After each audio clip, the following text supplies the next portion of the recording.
Hi, Mark here from the Tangent-Bound Podcast Network and host of the flagship show, the Tangent-Bound Podcast. Did you know that we over at Tangent-Bound are always looking for amazing podcasts to promote? And did you also know that we are also proud nerds and geeks of everything from movies, music, gaming, TV shows, and comic books to wrestling, MMA, soccer, and football? Whatever you can nerd or geek out about, we've got it. And if you're interested, we can help you find it. And if you're a show looking for a place to call home, we've got you covered. Side effects may include upset stomach, dizziness, tumors, shakes, and in some rare cases, death from excessive laughter. Though to be fair, it's only sometimes. Other side effects may include diarrhea, gallstones, heart palpitations, and strong desire for cookies on the dark side. Talk to your doctor and visit TangentBoundNetwork.com and see if Tangent-Bound Network is right for you.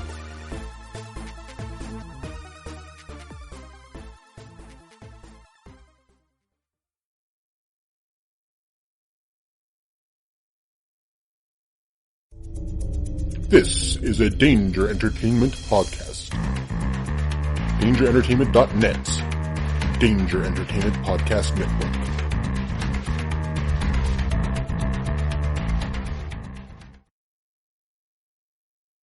Do you ever wonder when Spider-Man goes to the bathroom if the toilet paper sticks to his fingers? Do you ever wonder why Superman wears his underwear outside of his pants? My name is Imran. My name is Anthony. He's the Jock! And he's the Nerd. And we're your hosts for the Jock and Nerd podcast, where we sometimes try to attempt to answer these questions. This is a full spoiler podcast, and we swear a lot. Check it out for awesome geek news, interviews, and comic book reviews. Visit jockandnerd.com. We are your superhero TV, movies, and comic book culture curators. Boom. Jockandnerd.com. Jock and Nerd!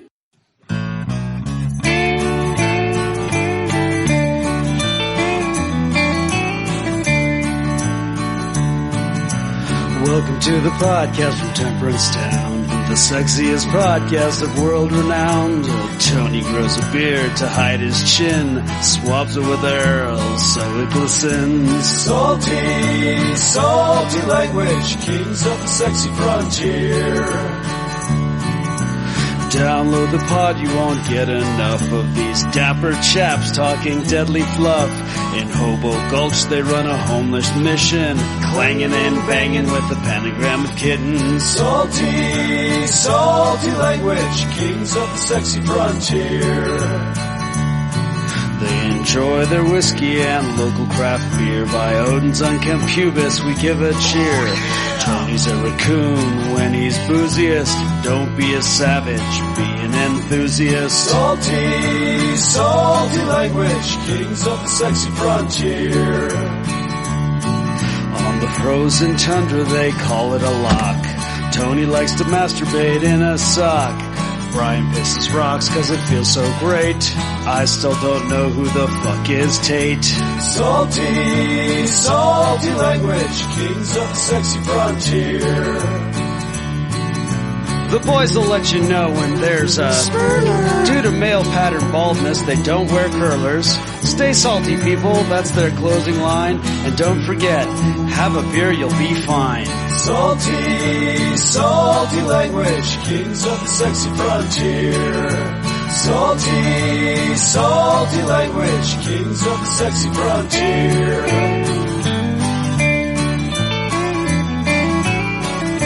Salty language.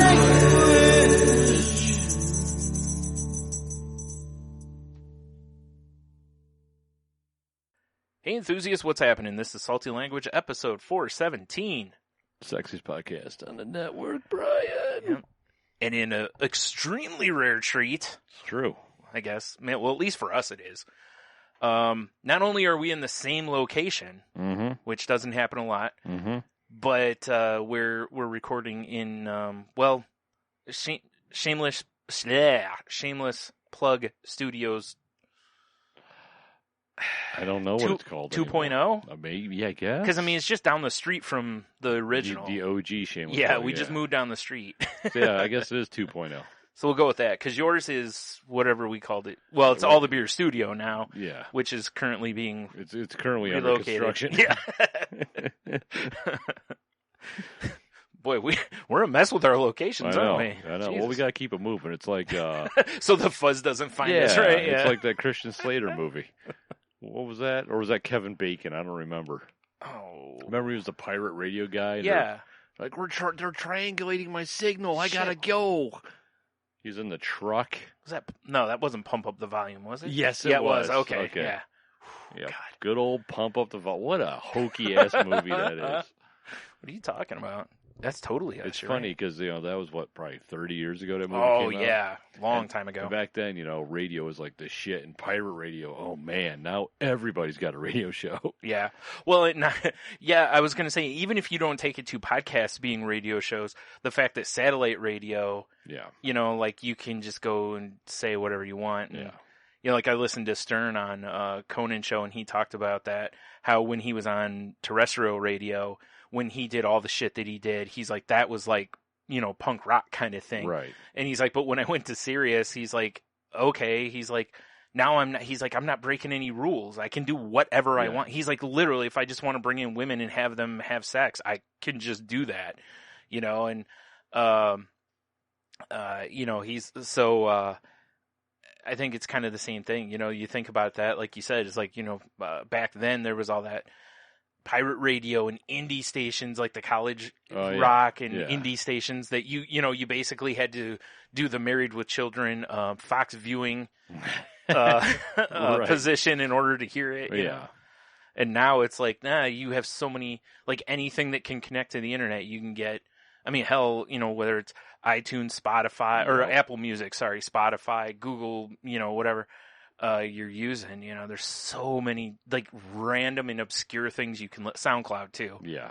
I guess the only thing you could even be remotely close to pirate radio now is if you actually had a radio set up. Right? Yeah. And you played music you had no rights to.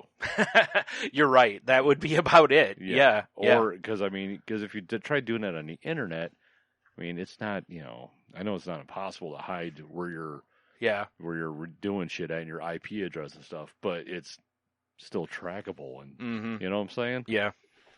Yeah, you generally wouldn't have to move. The only other way would be if you were like divulging like WikiLeaks type secrets or something. Then maybe you want to keep moving, just in case. But because our older shows when we would play music, YouTube came crashing down on us about that shit. Yeah, so. like Hulkamania. Yeah. They ran wild on us, brother. Yeah. So it's like, I think that's the only way you can actually do pirate radio. Unless you just did a pirate podcast, like, yarr. It's like Walk the Plank Cast or whatever. That's going to be our new network. We're going to have a pirate radio podcast that's going to basically just, everyone talks about pirate shit. Yeah, about pirate shit. And, with pirate voices. In pirate voices, of course. Yeah. And then we're going to have a guerrilla radio one where, there's going to be two of them. One is going to be actual gorillas just having a conversation. Right. Talking about gorilla shit, Right, gorilla shit. And then there's going to be the other kind of gorillas, like street teams. In the jungle planning to overthrow. Right. Yeah. That kind of gorilla type shit. And they'll be there talking about gorilla shit. Yeah. But that one will probably have a different location every week. Yeah. Like, And the gorilla shit's way different. One gorilla radio is talking about cabbages and like leafy things. And kittens. The other one's talking about cleaning AKs. Yeah, exactly. And like go bags. Right. Now, the real problem will be if the one starts talking about the other, essentially. Like if the one, they're talking about like overthrowing a government, and then all of a sudden they start talking about cabbages. It's like, someone having a stroke in there? Yeah, what the fuck? And then if the gorillas, the animals, are having conversations about cleaning AKs, that's some Planet of the Apes shit. Yeah, you gotta, watch out for Cesar or whatever. Regulators mount up then. Right. Yeah, that's, you blow it up, you bloody baboons. Which, also the, originator of my gamer tag I've had forever. True. You damn dirty apes. I'm so glad at no point did they crack down on you. I know you didn't spell it D-A-M-N, but it was still... I remember there was a short time, at least there, where, like, anything remotely, like, cuss-wordy... I was waiting for it, yeah, was getting banned. Like, I believe, like, T got blocked or something on one of them because he had Sly Rat Bastard. Right. And Bastard was a naughty no-no, apparently. So, which... Stupid. Yeah.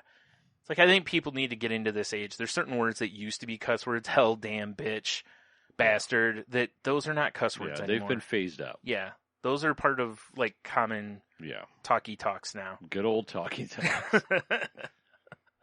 You know, them talkie things at the movie theaters. Well, and I was also, because like a long time ago when I was still working at Metzger's, I got invited to play fantasy football. So I was like, all right, I'll play. Mm-hmm. And I named my team the Damn Dirty Apes. Right. And it, like a weekend of fantasy football, the guy who's running the league comes up to me. He's like, hey, I got a question for you about your team. I'm like, yeah. He's like, is that supposed to be racist?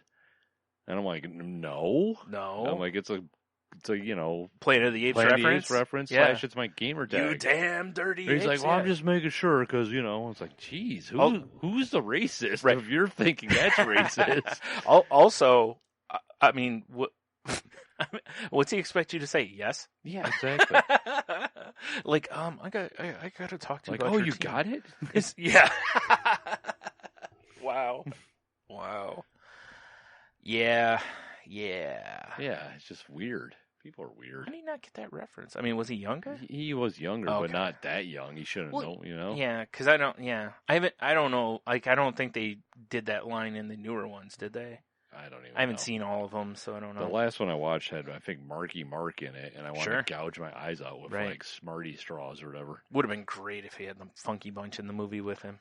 That would have been amazing. Mm-hmm. It's him and the Funky Bunch taking on gorillas. Yes, that's the movie they should have made. Or apes, I should say, yeah. That's the movie they should have made, not whatever horse shit they pissed out. Or they mush two Charlton Heston movies together.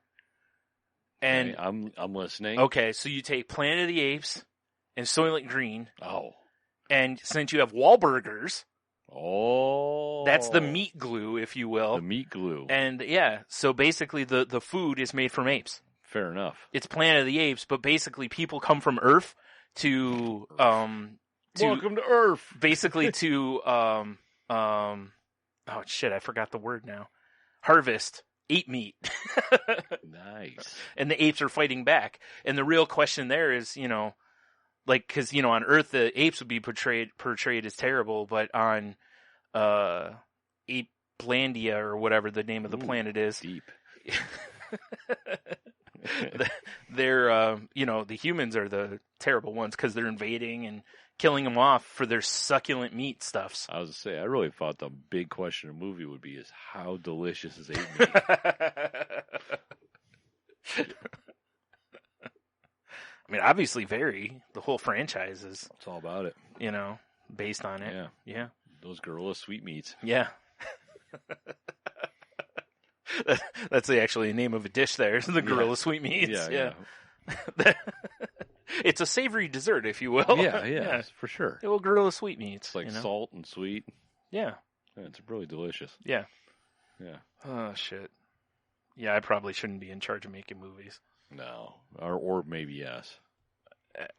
See, the problem's going to be I don't half-ass it when I make movies. Mm. I want, full ass it. Yeah, like $900,000 or $900 million budget or something. Yeah. Because I'm not fucking around with CG apes. No. I'm using real apes. They're going to fucking learn how to talk. Yeah, exactly. We're going to train them. Yeah. And because I'm progressive, they will also be doing sign language while they're talking. So people, who are deaf can still understand without, pesky subtitles. They can just read the sign language. Walking upright. Yeah. Gonna get them talking. Yep. Gonna take them to the range, teach them how to shoot. Mm-hmm. Well, that's maybe not the best idea. I thought we're going for realism. Yeah, you're right. All right, then. You're right. You're right. Not like I'm gonna be there. Some other schmuck's directing it. I'm just executive producer on anything my name appears on. Oh, okay. That's my clause, Agreed. Yeah. I like it. I'm just picturing them with the fucking apes at the shooting range. Yeah. Can you imagine trying to corral apes with guns? Oh my god! I mean, that's what the movie's all about. Yeah, right? Corralling apes is tough enough. Yeah, Yeah, give them like AK-47s or, I just had we said corralling apes. I just had this image of like cowboys doing like an ape drive. Oh, jeez. Across the Great Plains. Yeah. Come on, girls. I don't think that would turn out well at all for those cowboys. No, I don't think so either. Because see, like, there's gonna be a lot of eating faces. Yeah, I was gonna say horses and shit they generally aren't gonna attack the same way. A gorilla just rip your head off. Yeah, exactly. Yeah. It's gonna bite your dick off. Yeah, like I've had enough of your shit and just tear you in twain. Use your feet as earrings. Yeah. Fucking savages. Wow. The old foot earrings move. Yeah, for sure. Damn.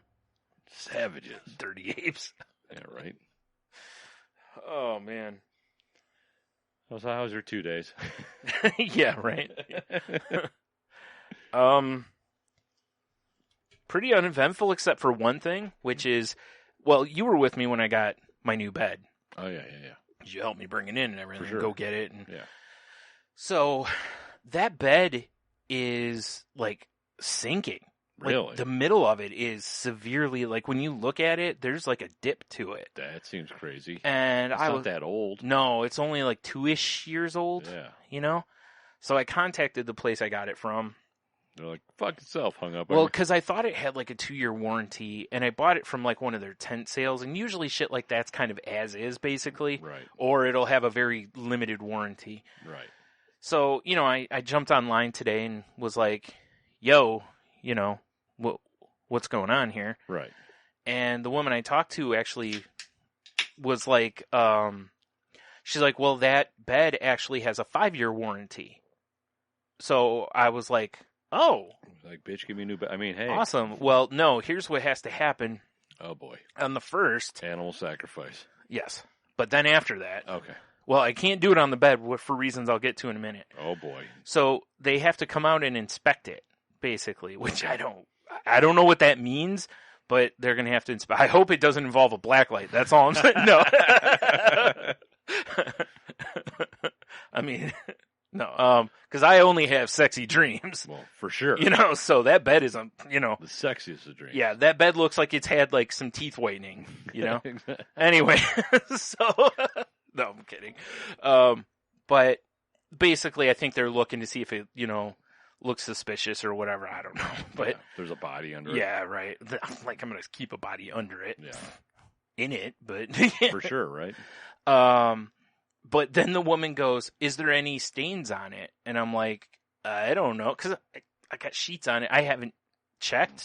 Well, I routinely shit my pants, so possibly.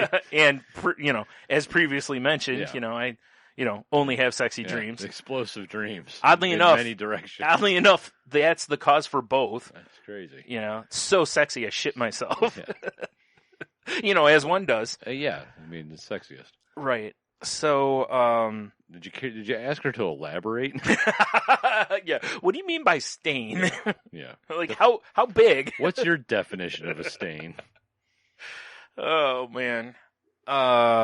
So, yeah, that's, but she tells me, though, that, like, if there's a stain on it, it voids the warranty. And I'm like, wow, that sounds like some horseshit to me. Because that sounds like a really easy way for a place to get out of that. That sounds like this mattress company is anti-woman. You hear me, ladies? Let's riot. I'll be honest, that was one of the things I thought of because, you know, we're real-ass dudes. Shit happens. Yeah, sometimes vaginas blow up. Yeah. Not to mention, I mean, you know, when we're around the ladies, just, you know, sploosh. I mean, you know, no, I'm kidding. Not to mention carry sex. Yeah, not. Is that where you pour a bucket of blood over them? It's something. I don't. Like that. Well, let's not do that. I don't know who's playing carry. Yeah, let's not go that way. All I know is they're all gonna laugh at you. Exactly. Cover up your dirty pillows. But you know, and of course, you know, we're men, we're savages, so you know that's true. We secrete our own things. Boy, do we. I'm doing it right now.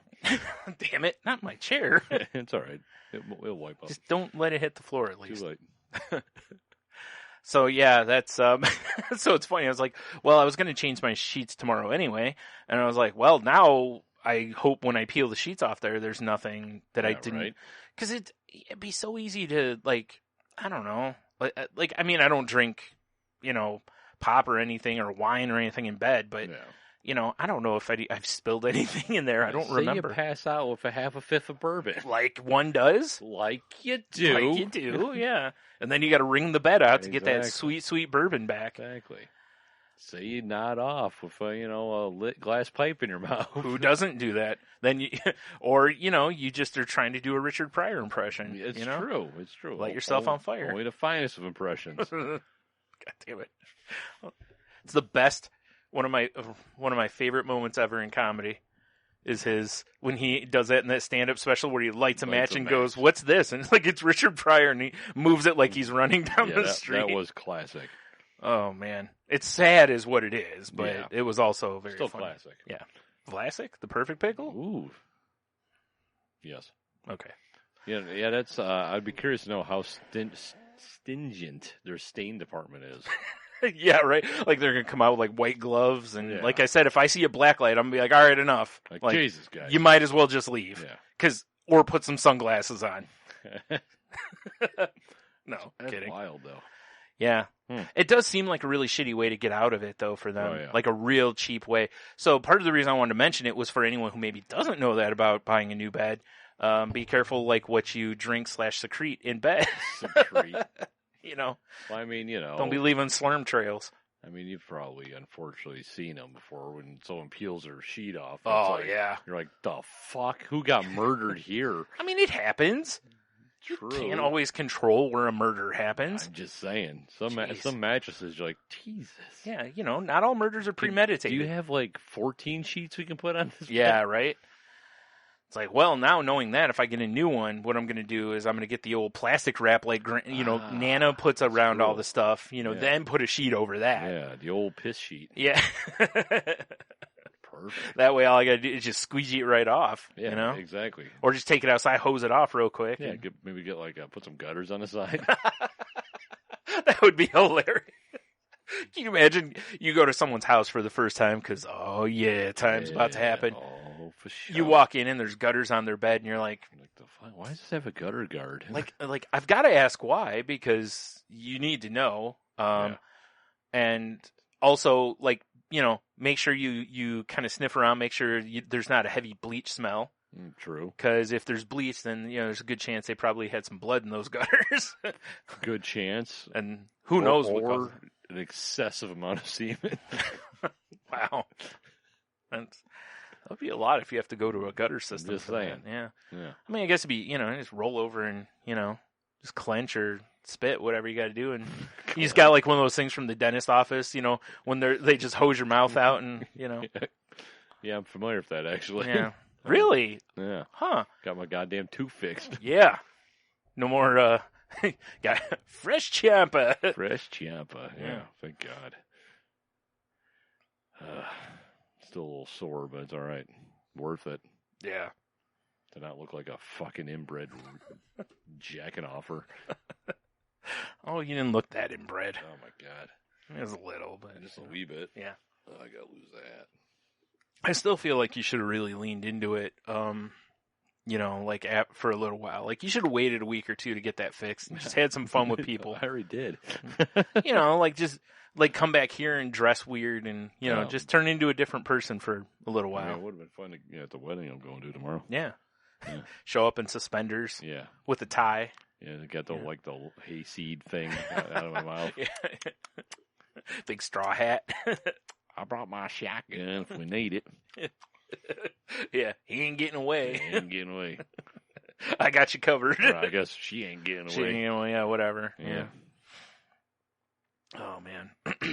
So, yeah, that's, good, good that you got your tooth fixed. I'm sure anyone listening probably, if they listen to the other one, they could tell the difference. You could tell, yeah. Not going it's like goddamn Sylvester over the cat last week. God, that was horrible. Damn it, I missed an opportunity there. I should have made you say suffer and succotash. Yeah, it was horrible.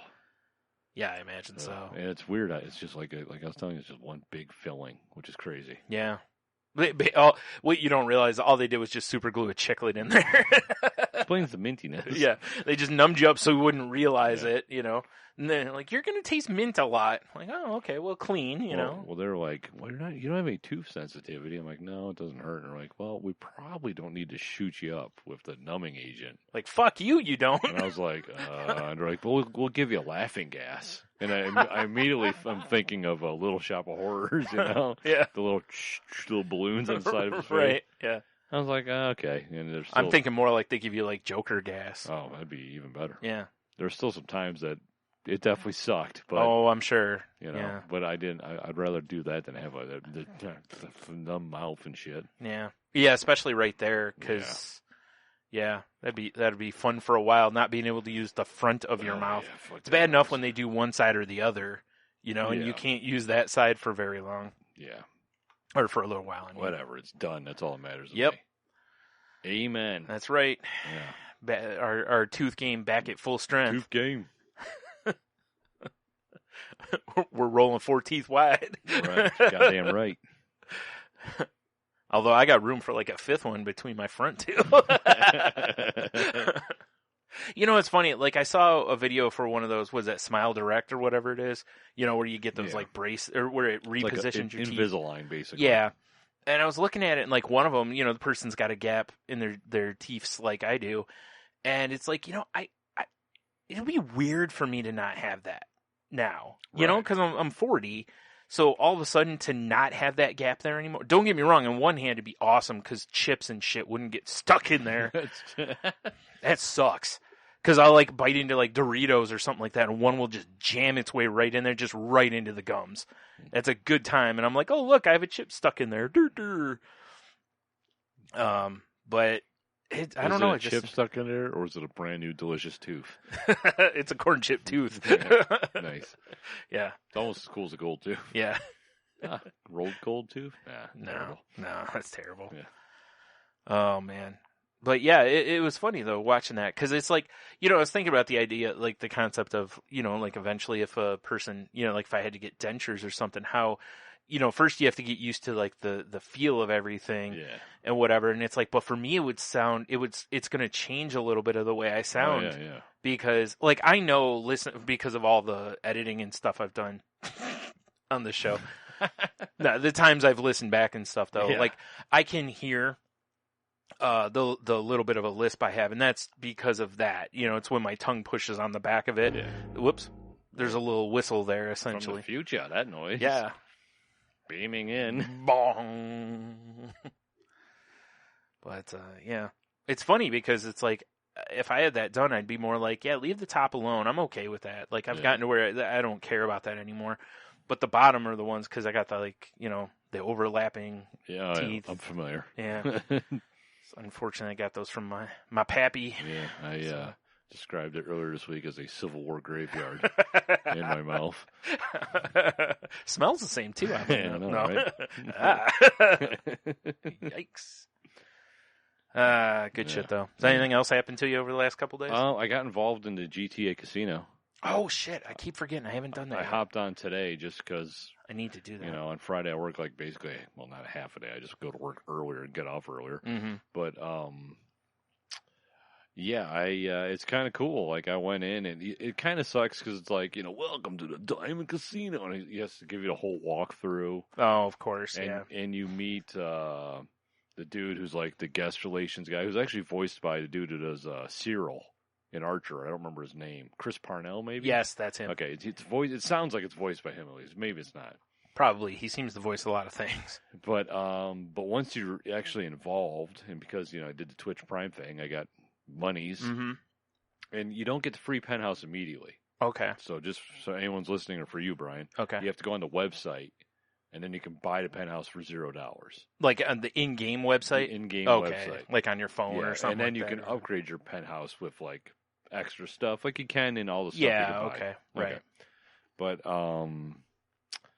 yeah, I mean, the thing I wish they could do, and maybe they'll do it eventually, but maybe not, because it is kind of gambling, is I wish you could play against people, because you're only playing against the house. Oh, yeah. You know? Yeah. Because, like, you can play, like, 3-card poker, but you're playing against a deal. You can play blackjack, roulette.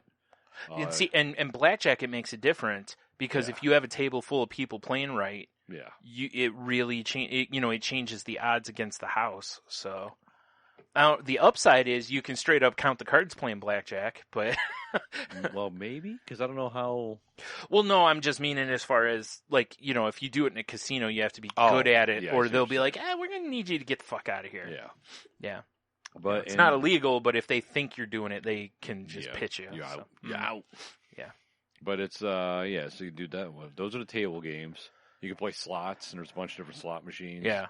Every day there's a lucky wheel, and you're due to spin it for free. That's cool. Like I got 5,000 respect points today. Okay. So I leveled up. Really quick, what's the currency to use in there? It's money gets converted into chips. Oh, okay. Like a real casino. Okay. Yeah. So, but could I buy like one of their shark cards and then use it? It's a little scary. Not for me. I'd be fine, but Well, because I did the Twitter thing, the Twitch thing. Mm-hmm. When you get the penthouse, you get $5,000 in chips. Oh, okay. So I was like, oh fuck, and I'm actually ahead. 5,001. Yeah. Well, I lost some money. Yeah. And then I went and played some big hand blackjack, and I won a bunch of money back. Oh yeah. See, that's odds are that's what I'll end up playing the most is blackjack. Because first of all, it's what I like the best, and second of all, I don't know about in that game, but in casinos, it's your best odds. Yeah. Because you can influence the, it's not all luck based. And there's also horse racing. Yeah, I saw that I saw a commercial for it last night, which made me roll a tear because have you seen the commercial? I have not seen the commercial. So you know how Grand Theft Auto, like how they do the montage commercials for whatever. It shows a whole bunch of the stuff you can do at the casino, and it's set to Party All the Time by Eddie Murphy. That's amazing. Which, anytime that gets used makes me happy. And in fact, that actually reminds me of something I have to write that down for. Yeah, that's pretty incredible. Yeah. But it's pretty, and there's casino missions too. I was wondering about that because of the way it looked in the commercial. It looked like it wasn't just walking through the casino. Yeah, because you like the manager of the casino is like, oh, I need your help to do this stuff because the owner's a fuck up and whatever. So I was like, and I did one of them, and the dudes I played it with beat the mission, and it is funny when you're playing though, because people in GTA, their characters are all jacked up. Yeah. Like right now, my dude's walking around tank top, sweatpants, and flip flops. He looks like just a bum. Yeah. There's other people with like giant blue spiky hair, and they're all sitting together like playing cards. Yeah. So, but I mean, it's pretty cool. Yeah.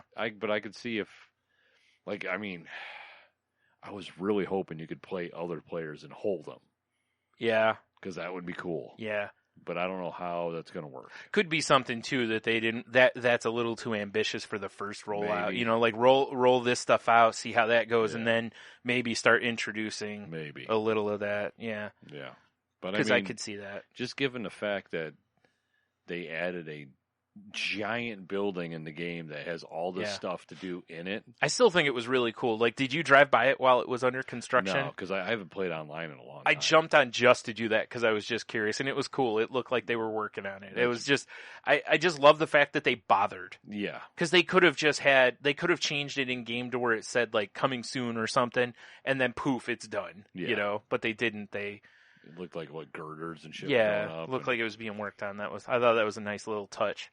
Which is something they're good at. They try to add that kind of stuff. Yeah. I am curious to see, because I'm sure there'll be more casino missions down the road.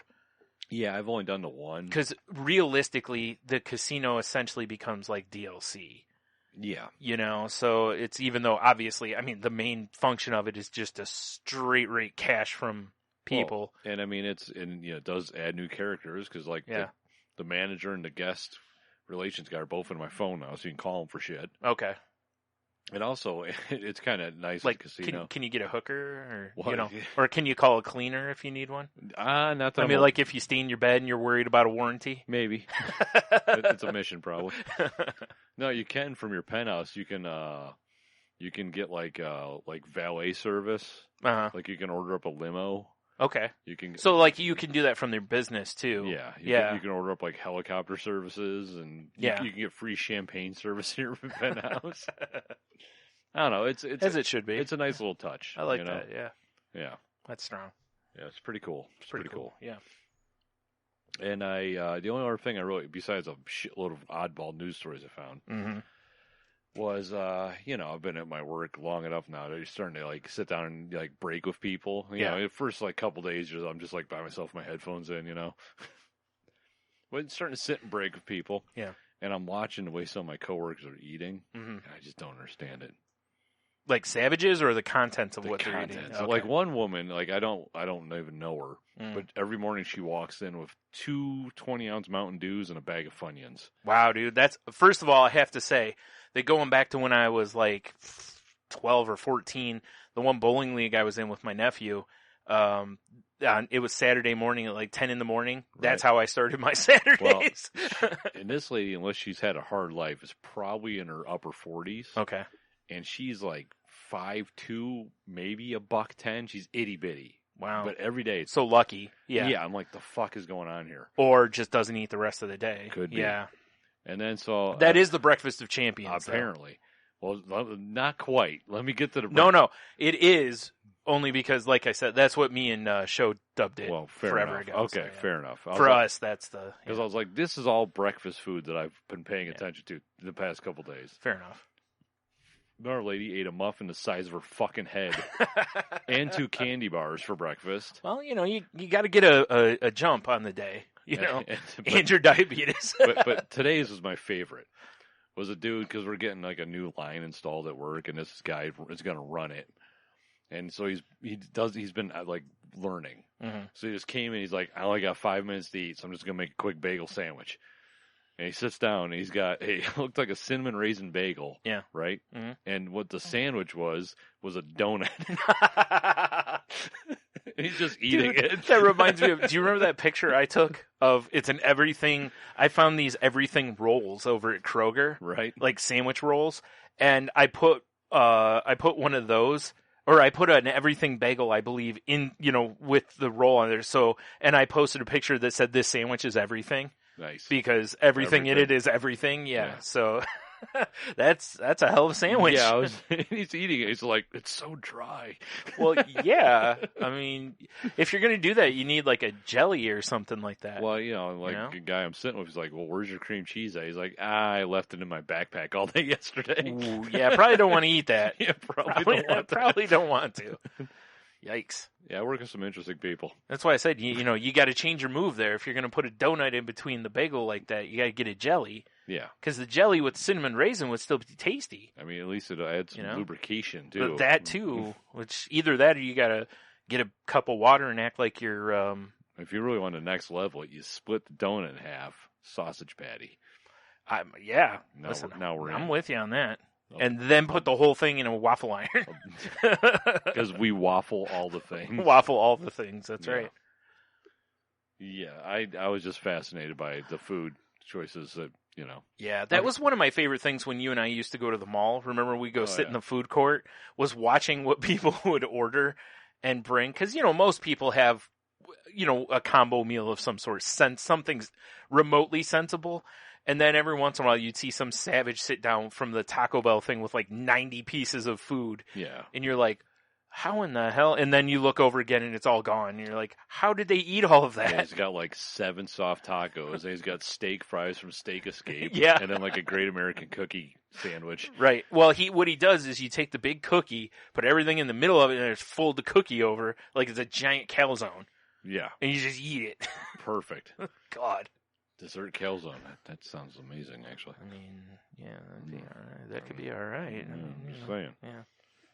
It's kind of like an empanada, right? Yeah, let's not do that. I mean, I could go for an empanada or some churros. I do like some churros. Yeah, Jurassic Park, even. I still regret not buying that shirt. You really missed an opportunity there. I know. I'm sad. I wonder if you can find them online. I don't know. I never looked, honestly. So, yeah. I should look. You should look. Yeah, I'll do that right now. All right. That sounds like a good plan. So you got anything else from the week, or is it News Blitz time? I mean, it's probably going to be a News Blitz right here. Okay. But, but, like, I don't have a link for it. It's just something I saw on the, like, I think the WTOL or something tweeted it out today. Okay. And they were like, should Halloween be moved to the last Saturday of the October instead of the 31st? Mm-hmm. What do you think about that? I can understand it. Right. Because I'll put it this way. When Halloween falls on a weekday, we always have less kids. Right. When it's on a weekend, we tend to have more kids. So it's, I think for that reason I can get it. And also, I don't have kids, but I know of various people where, you've got to ask for the night off of work, because if you don't, it's, you just have a gummed up schedule for the night. No Jurassic Park. No Jurassic. I am saddened by that. Yes. Need to find someone who's local and get one. Right. Anyway, so I don't really. It doesn't really bug me either way. It's kind of like Thanksgiving. Yeah. It's like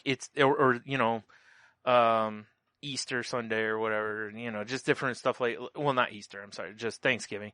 But, it's not on the same day every year, so it's like, Yeah, that's kind of how I felt about it, because as, a parent and shit, with my kids, I was too old to trick-or-treat now.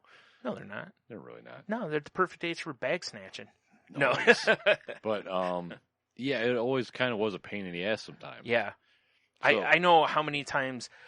somebody would call me working at the video store and be like, "Hey, can you cover me on Halloween? I got, my kids." But I'm like, yeah, whatever, because I don't have kids. I didn't care. But then on the other side, Brian, it's the old Brian Regan. It's not what I'm used to. Right. You know what I'm saying? It's the 25th. Why are we having Halloween? This isn't Halloween time. This isn't spooky day. Yeah, so I don't know. Yeah. I get it, but at the same time, I'm like, why mess with it? Yeah. Mm-hmm. I actually am more, like, what ends up bugging me more about it is it's unfortunately the time of year that it is.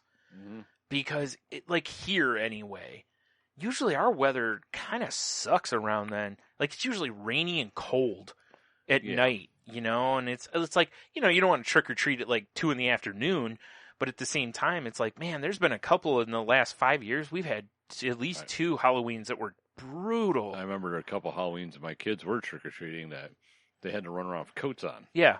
Kind of defeats the point. Yeah, exactly. Now, I do know, a lot of parents are going away from the trick-or-treating in neighborhoods to go into the... Trunk-or-treat. Yeah. Fuck you and your trunk-or-treat. Well, I understand it from the weather perspective. Because, picture if you're walking around with your kids, where would you rather walk around, Well, here's my Well, you can't carry a beer around at the trunk-or-treat. Exactly. In fairness, you're not supposed to be carrying a beer around anywhere. But it doesn't matter to me. Unless you only trick-or-treat in the Dora situation. But there's been several times trick-or-treating when I am walking around for beer that someone goes, "Oh, hey, we got treats for adults too," and they give me like a Jello shot or another beer or a handy, right? Well, I mean, that'd be you guys run ahead. Yeah. I'm getting a jack-o'-lantern over here. The old jack-o'-lantern. Yeah, so I don't know. So I was torn between the whole thing. Yeah, I can understand. Like, this is one of those situations where I can really understand somebody kind of arguing either side. I just, I guess, I just go, what's the harm? Yeah, that's fair. Like, I think the upsides are better than the downsides. Right. Because really the downside is tradition. Tradition. The upside is, makes it a little easier for, kids and parents. For little Timmy to get a fucking couple Reese's cups. That's right. Yeah. And get some donuts so Dad can take them in for his bagel sandwich. Yeah, exactly. Shit. Use one of them to beat off in the car with. That's terrifying. All right. Are you talking about the kid or the dad? Hopefully the donut using the donut's using the dad. That's a whole different twist. Yeah, I know, right? And nice Shamalama Ding Dong to this one. Like, hey, like what? Let down here, the donut. Like, what? Yeah, I see you looking at me. Yeah, you want to do a little bit. Don't flatter yourself. I'll fit.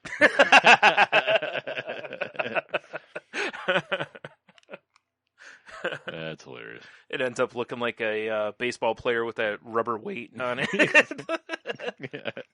that they practice swing with. Oh, man. Good shit. Other than that, I just got news blitz. All right. Well, let's do us some little stuffs here. I don't know where we want to start here. I got a lot. Well, all right. Let's do it. Did you see the story that came out? Maybe. Where I think it was in Alabama, where they were talking about like telling people not to flush like meth and whatnot down the toilets. Oh yeah, because like meth gators. Because it could create meth gators. Yeah, I did see that.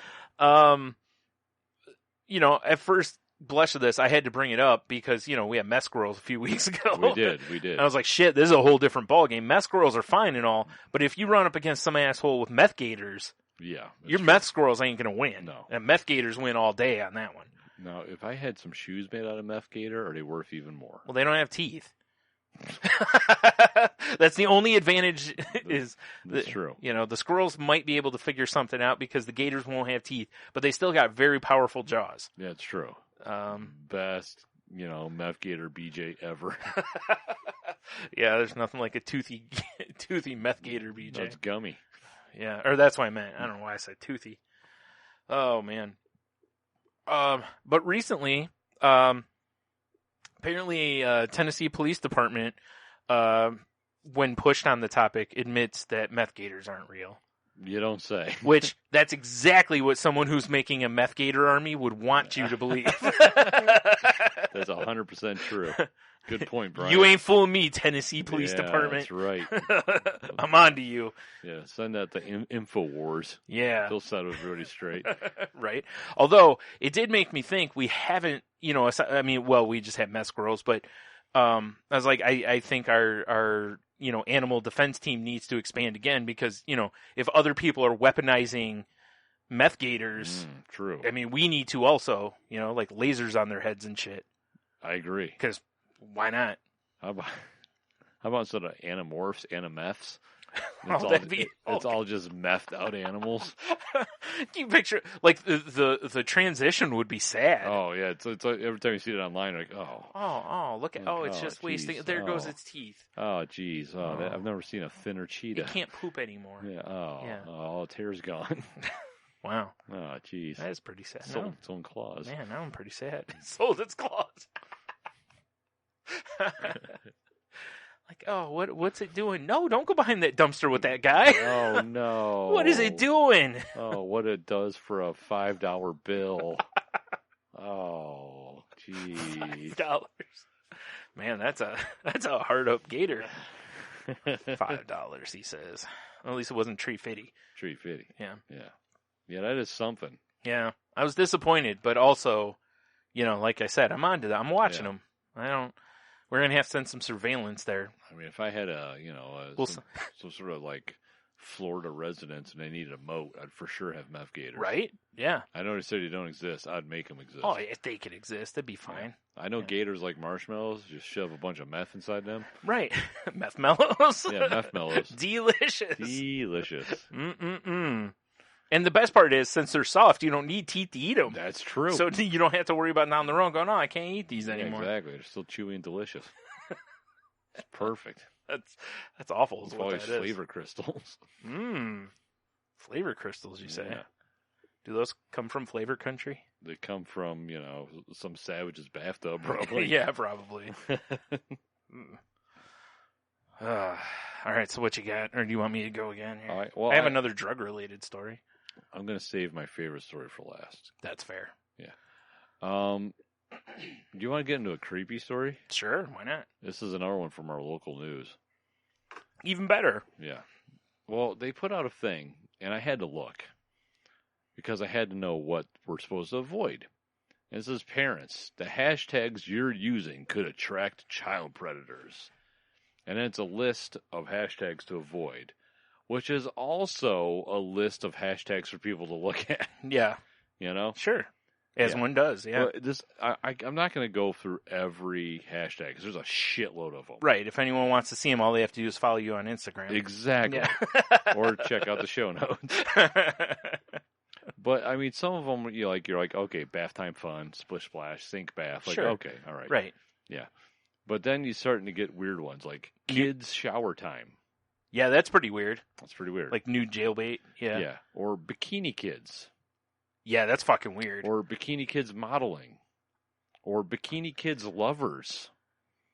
Wow. Or toddler bikinis. Okay, if parents are using these, yeah, I'm suspect of the parent. That was my tweet I made back at these guys. Was it? Yes. I didn't even see that. So yeah, because that's some skeevy shit right there. What about toddler bikinis rule? Yeah. Yeah. Okay. How about potty training? Okay. Like, yeah. Oh, here's some weird ones again. Naked Kids Club.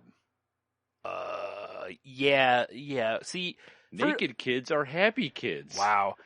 Even if you're not like shady, you got to think about that one before you post it, right? You know, like that's gonna probably draw some attention. Wait, hold on, Brian. Are you ready for some more creepy ones? Obviously. New child, which I don't know why anyone would hashtag that. Or to click on that. Yeah. Sexy kids. Wow. Sexy children. Oh my God. Right? Okay, yeah. The first ones, at least, I was like, well, you know, somebody just may not be thinking. But those ones, I mean, come on. If you put the word sexy in front of anything, as we know from previous episodes. Sexy boobies. Sexy boobies. Yeah. Like, yeah, if it's related to children, the word sexy does not belong anywhere near that at all. Baby peeing is another one. I just don't understand. And I'm just picking some. Yeah. There's a huge list of these tags. Wow. Yeah, like I just was like, what the fuck? I started reading them at work. I was like, oh my God. Like, you know,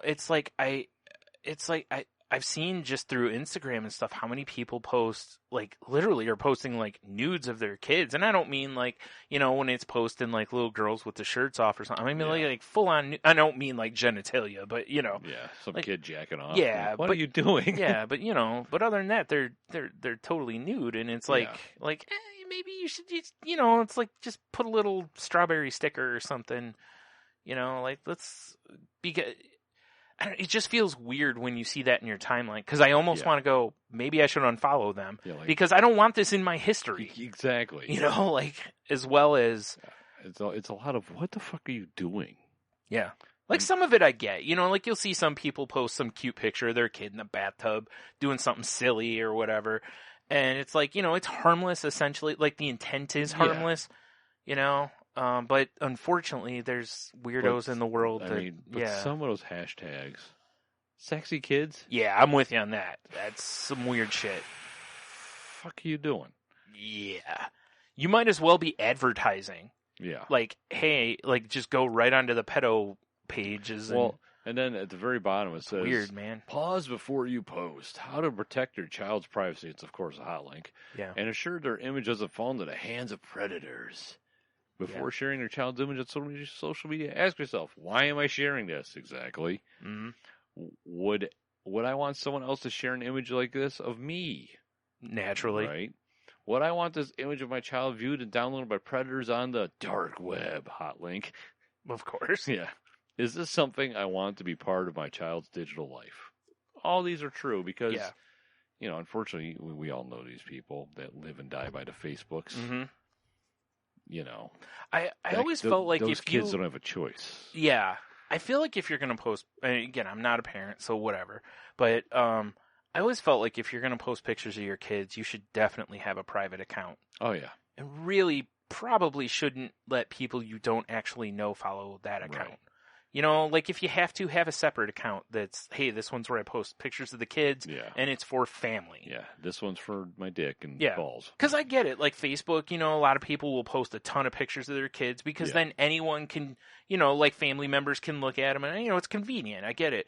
But that also, unless you make that private, then, you know, rando ski voids out there can jump on that too. Plus, That's Grandma weird. doesn't even know how hashtag sexy kids works. She might. You don't know. Don't underestimate Nana. Well, boy. I hope she doesn't. Yeah, I hope she doesn't either. If she does, it'd be like totally on accident. Yeah. You know, she'll be like, "Who's this SXy kid?" Yeah. You know, I've never met this grandchild. Is that one of them rappers? A little SXy. Little SXy, yeah. I don't know. It actually does sound like a rap name. It really does. Little SXy, yeah. Yeah, I was just so disturbed by the whole thing. I had to bring it up to everybody. Yeah, that's. Oof. It really is, though. It's like the way we work with technology as humans is we generally don't think about anything with it. We just are like, here's all the things, and it's like, oh shit, we shouldn't have done that. Yes. Yeah. So I hope people are a little smarter than that for the most part with their pictures of their kids, even though I know better. No. I know a lot of people I know are. I know quite a few people that do, mark things as private. I even have a few people on Facebook that I follow that when they post pictures of their kids, they make that album for like where they, it's certain people only type of thing. Yeah, for sure. And it's like, I get it. Like, I totally understand. Like, when you see somebody post on Instagram and it's a picture of their kid, do you feel weird clicking like on it? Yeah, I yeah, do. Right? I mean, if it's a cute picture, something nice, whatever, it just feels weird. I mean, unless it's like something really cool, like if the kid's like, I don't know, hitting a 640 or something like that. Yeah, something. I'm like, all right. But if it's just like the kid's smiling, like fist pumping, I'm like, yeah, right, right. Yeah. I'm with you on that. That's why I said it just feels odd. That's why most of the time I won't, unless it's someone I know really well or something. Oh, yeah, for sure. Because then I know they won't go, whoa, what a creep. Like, what is this guy doing? Like, why is he only like pictures of my kid? Yeah. Yeah. That's some weird shit, dude. It is some weird shit. Wow. I know. Whew. Right?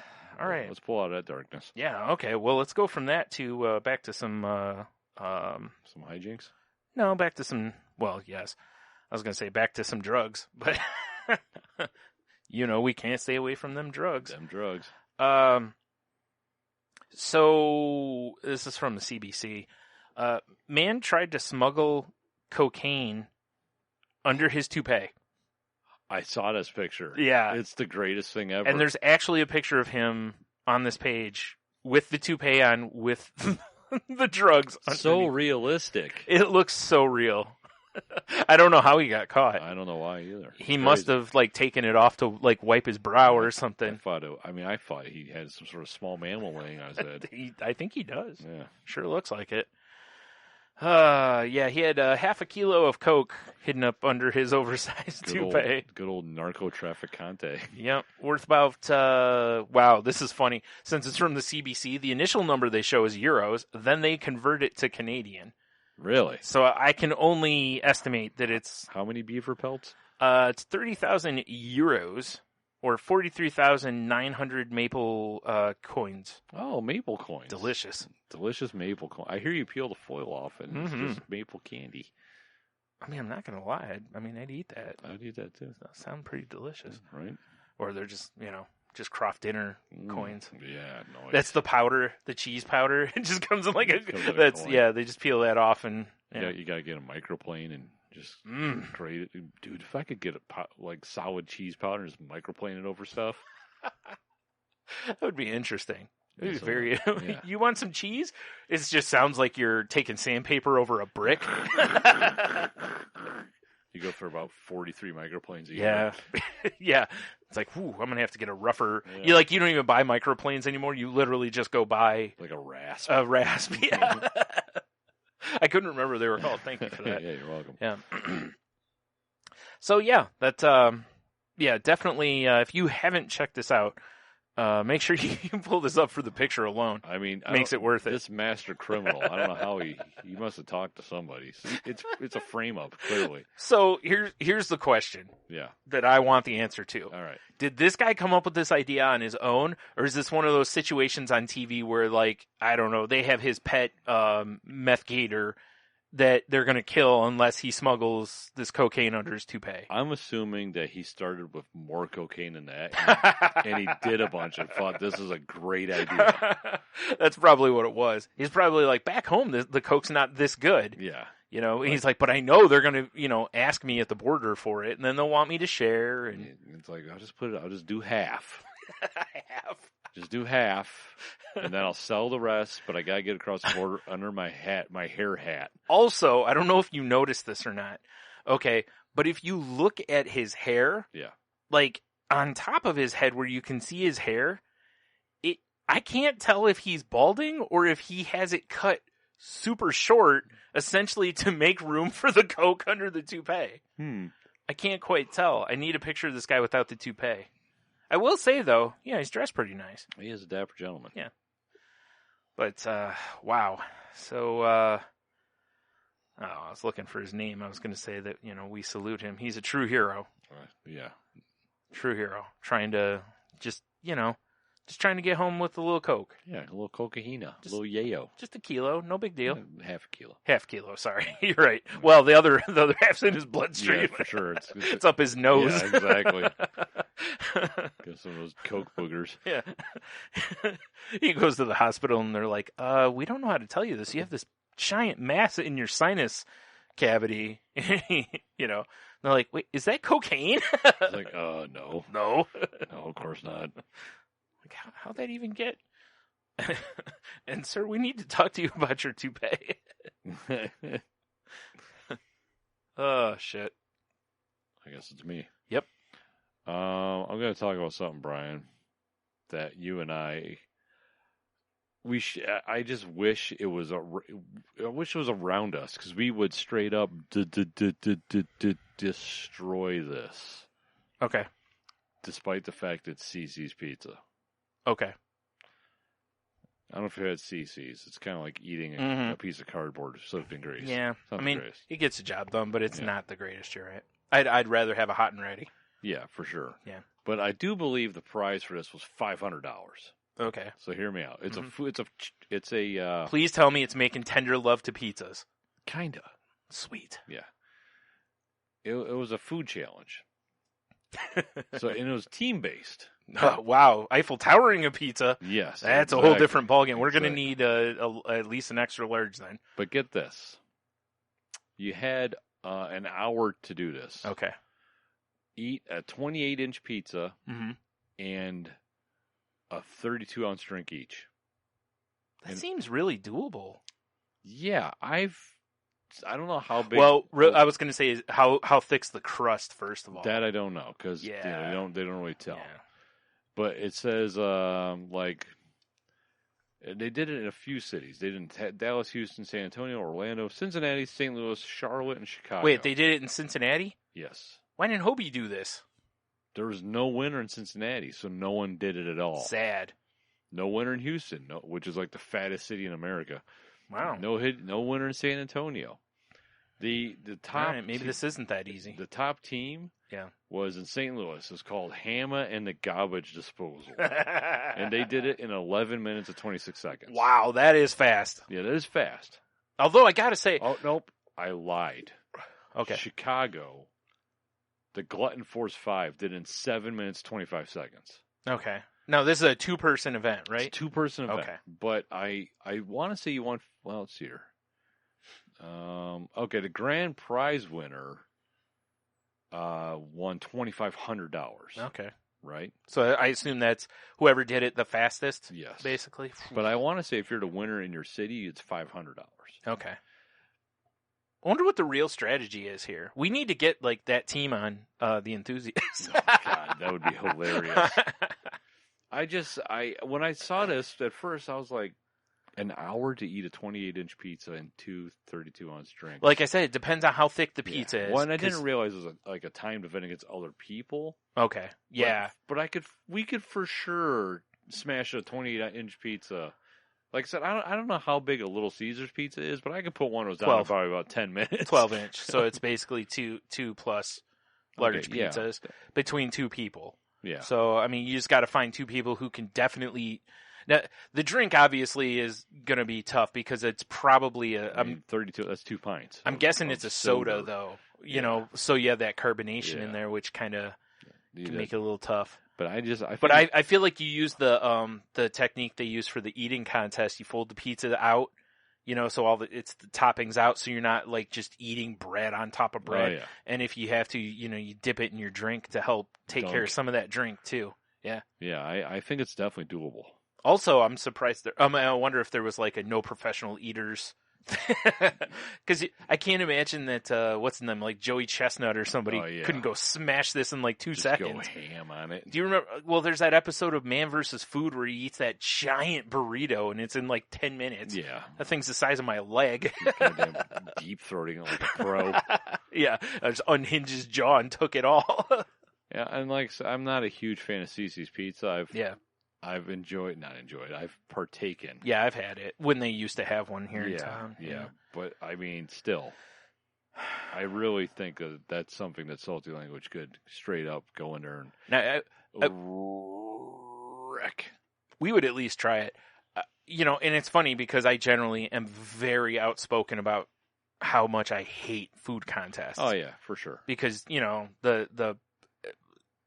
just it's a waste of food. It's gluttonous. It's blah, blah. I just stand on a soapbox over it. Yeah, but pizza, Brian. But this is pizza, so that's different. So there you go. And it's, I mean, we could go get some hot raisins and start training right now. Right? I wonder what it costs to enter that, too. Get a montage going of just us eating pizza. That'd be awesome. Buying new pants, stretchy pants. Yeah. Yeah.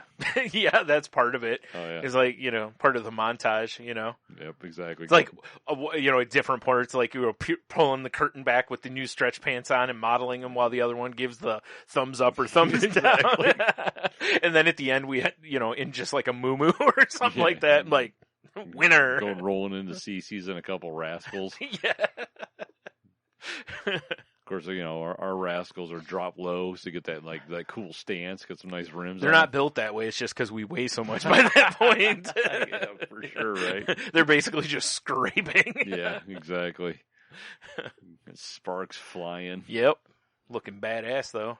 Ugh. Look at me. I'm a big fat dynamo. Exactly. From the Fat Homer episode. But Homer, you promised your mom you wouldn't wear your dress in public anymore. Good shit. Good shit. Good shit. Yep. Oh, man. Well, oddly enough, my next story here has to do with food also. Oh, really? I have one more food one too, so maybe. How can we? What if it's the same one? Might be. Maybe. Does it have to do with the Wienermobile? Absolutely not. Okay. So... Oh, no. I need this off here. No. Wienermobile for you. I guess not. Sons of bitches. Bastard guys. So, anyway, the story on this is, that you can now rent. Well, there was only a few days available, but the Wienermobile was available for rent, like as an Airbnb. Oh, that's kind of amazing. Like they actually had a bed in it, and like chairs, and you know what that means.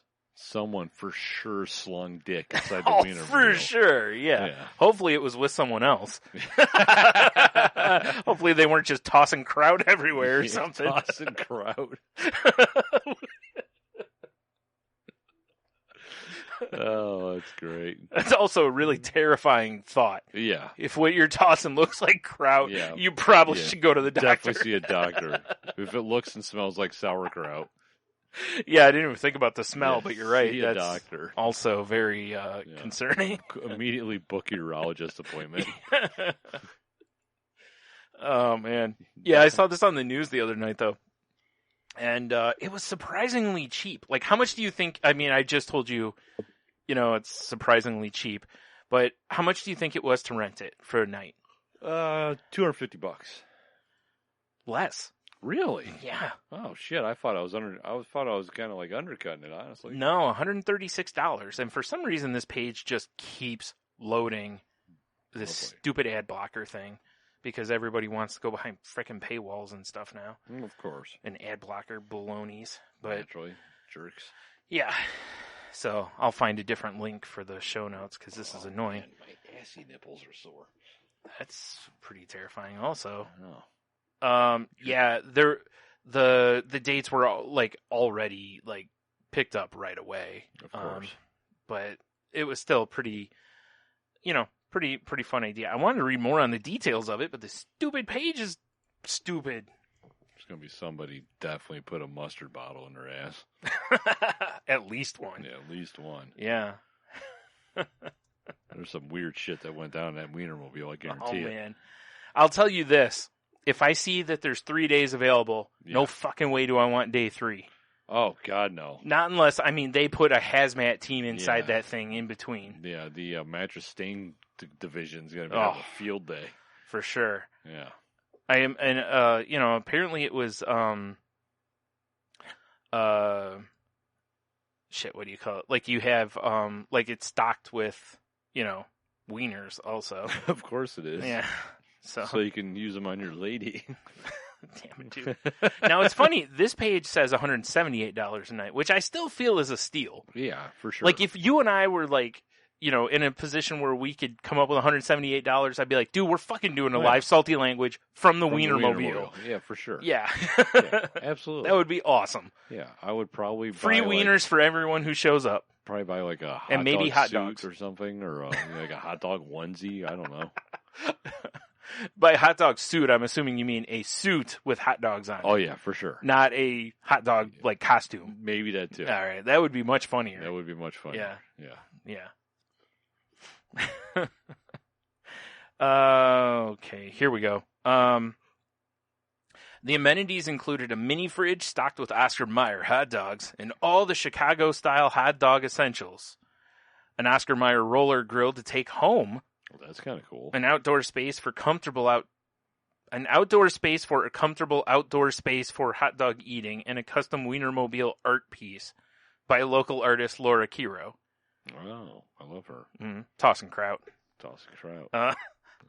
Or is that what I said before? Shooting kraut, whatever it was. Either way, it's disturbing. Terrifying, yeah. Kraut arcs. Guests will also receive a welcome kit with hot dog-inspired accessories. Dildos. the old Wienermobile dildo. For sure. Yep. The old black leather wiener. That's Black Angus, my friend. Oh, man. Yeah, one bed, one bathroom, which, I mean, it'd be weird if it had more than one. It's just a chili vat. Yeah. But, comfy seats, blah, blah, blah. So, yeah, that was it, though. It's just a few days.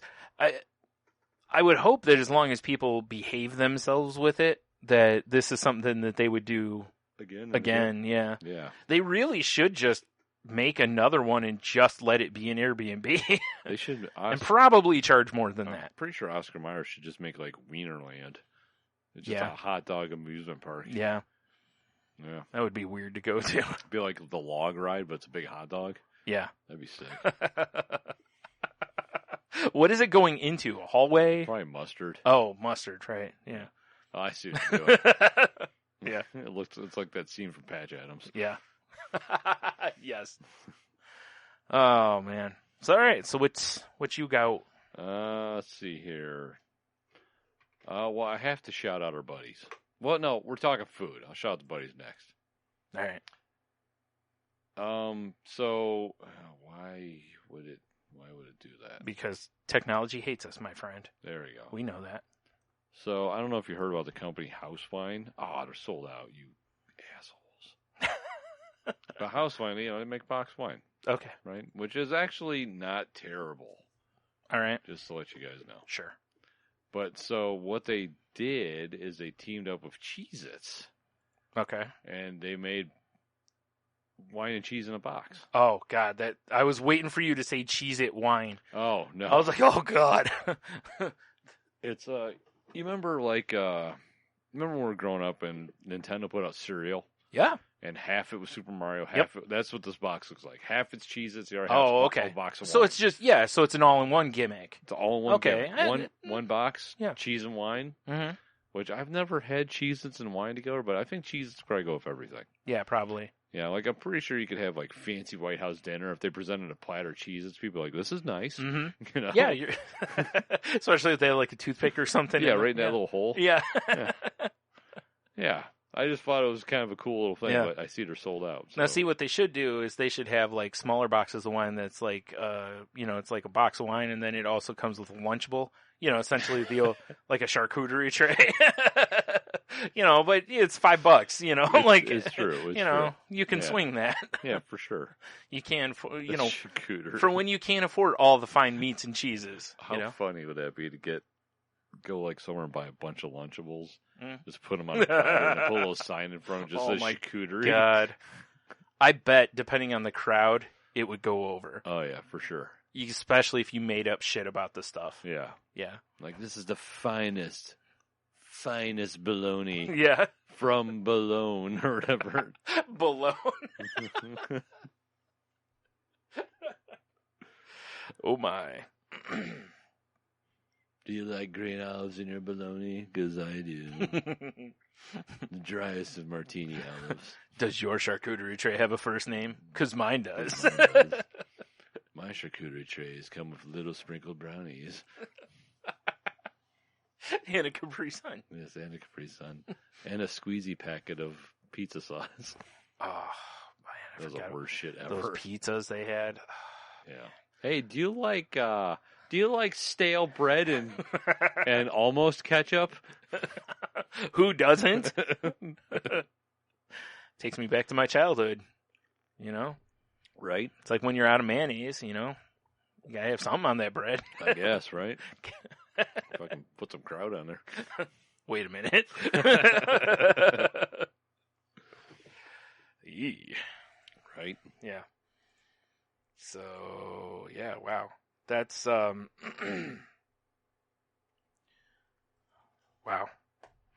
That actually it seems like a, somewhat practical. Strong move. Idea. Because most people are buying, especially if it's an inexpensive box wine, which I'm assuming it probably is, kind of. Yeah. At least they're not pairing it with, like, I don't know, some organic cracker or something like that. Exactly. It's like, oh, stop it. You're a box wine. Quit being pretentious. We have 100% 18-year age Parmesan cheese crisps. Like, what? We call them barely legal crisps. Yeah, barely. Exactly. You know what they say, if there's Parmesan on the field, play ball. Oh, dude. That ain't right. That is accurate, but incorrect, but terrible. Wow. Wow. All right, so this one's good fun to have if it loads. Good fun? Yeah. Good fun. So, when we're out knocking back PBRs. You'll have that. As we've done. As we've done. Because it's an award-winning beer. It is. I mean, Blue Ribbon. Blue Ribbon, right. Clearly. The 4-H of beers. Explains the taste. No. So gamey. So, how many times have we had a discussion about PBR where we're like, you know what they need to do is infuse this with coffee. Oh, yeah. That one morning I was having PBRs. Welcome to Pabst Blue Ribbon Hard Coffee. Okay. I mean, I'm interested so far. All right. I mean, I did try Natter Day. Yeah, that's true. Fair enough. All right. So I'm trying to read what the box says. It looks like it says this is the original Pabst Blue Ribbon hand iced coffee. Oh, I mean, I do like iced coffee. With a dash of milk. What? That's weird to me. This Java brew balances a rich, creamy blend with something vanilla flavor, whipped vanilla flavor. And it's a malt beverage with natural and artificial flavors and contains milk, so be careful out there if you're lactose intolerant. Exactly. You want to get drunk and shit your pants? And who doesn't? Who doesn't? Not on your bed, though. You don't want to void the warranty. Yeah, for sure. Be careful of that. Stick to the rug. Right. I mean, if you just lay there, you probably will. Right, will. Exactly. Get those PBR bed sores. Oh, jeez. So, yeah, it's a 5%er. That's not bad, actually. No, it's really not. Jesus Christ. I'm not going to lie. I'm not a coffee drinker. I kind of want to try one of these just for shits and giggles. I mean, I would definitely try one if I saw one somewhere. Now, here's a question for you. I don't know if I want to buy a 6-pack, though. 4-pack. Oh, okay. I might buy that now. Here's a question for you. What you got?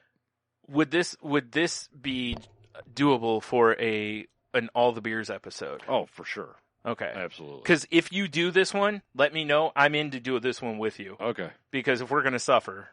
I mean, All the Beers is, I've been like reconnecting wires and getting dynamos revved up. Yeah, right, as one does. Yeah, getting gizmos and what's-its. Exactly. It's going to be hopefully firing back up soon. Or exploding. But depending on your wiring. Yeah, that's true. Yeah. But I would for sure try that. All right. Especially on All the Beers. Yeah. It is funny though. Like when I first read it, I was like, ugh. But then I also was thinking about it, and it's like this is a market that's probably just waiting to happen. Oh yeah. Because people already spike their coffee with Bailey's or whiskey or meth, everything. Yeah. Mm-hmm. Blood of the innocent. Blood of the innocent, sure, but not on the bed. No, definitely not on the bed. Don't want to risk it. So, but from PBS, they said, this is from a guy from the company, Pabst Blue Ribbon's always been a brand that pushes boundaries and celebrates those who experiment and try new things. Do they? Are they? I'm pretty sure it's the same recipe. They used to be known as like the old man beer. Yeah. Like people's grandparents drank this beer. Then it started becoming a hipster beer. Well, here's the thing that'll tell you. Is every year, and my mom hates it, on my grandpa's birthday, she has a PBR. Yeah. Because that was his beer. Right? So that's what I'm saying. Yeah. Because it goes back to the days of like that and like Schlitz. And, when they had like the pull tab cans. Yeah. So, but says John Newhouse, brand manager for PBR, hard coffee is an opportunity for us to pioneer a delicious and fun new drink and give America something unique. Because, sure, why not? It's true. I mean, you wake up in the morning, you're like, I need a boost, but I also want to get a downer. Legal speedball. Right? Yeah. So that I can then drive to work. Yeah. or take it on the road with me in a mug. Yeah, just be like, I swear, officer, it's coffee. It's a Frappuccino. Yeah. It says right here on this can.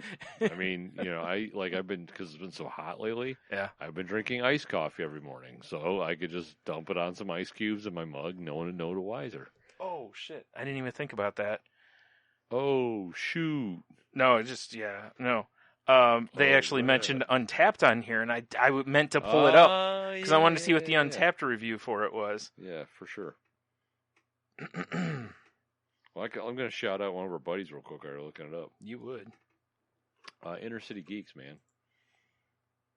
Yeah. You're familiar? Oh, I'm familiar, yes. I know you are. Yeah, of course. They have their own little, not their own, they have a little side gig going. Oh, right. Called The Turntable. Yeah, I haven't listened to episode 2 yet because I don't listen to much podcasts anymore, unfortunately. Right. But big fan of episode 1 where they did Lamb of God's Omerta. Okay. Charlie and Steve there went through the song, and then you get to listen to it at the end.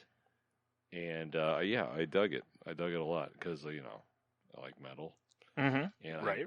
I can't remember because I was just looking at it on Instagram. I can't remember what the second song they did was now. Well, that can't be it. Yeah, I don't remember. Did they do just a song or an album? They do one song at a time. Okay. Yeah. It's like it's going to be like a limited thing, although hopefully it's popular enough that they keep doing it. Mm-hmm. But, it's a limited engagement where they're going to be listening to music and reviewing it and talking about it and all that good stuff. Nice. Yeah. I like it. So, yeah, I'm going to... InnerCityGeeks.com, and, of course, the fucking link will be in our show notes. So check these guys out. Yeah, probably. Yeah, no, it definitely be.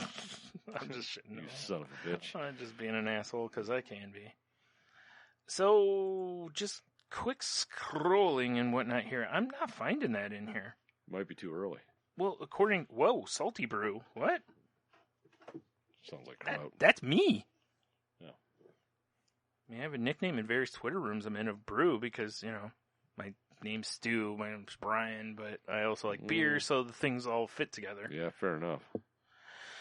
Huh. I'm sure I'm looking it up wrong. That happens. Yeah. Anywho, on here, though, it says that...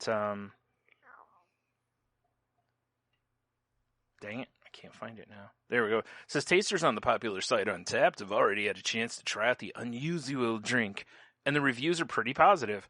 Most tasters have compared it to chocolate milk, and one even shared, this stuff is just silly good.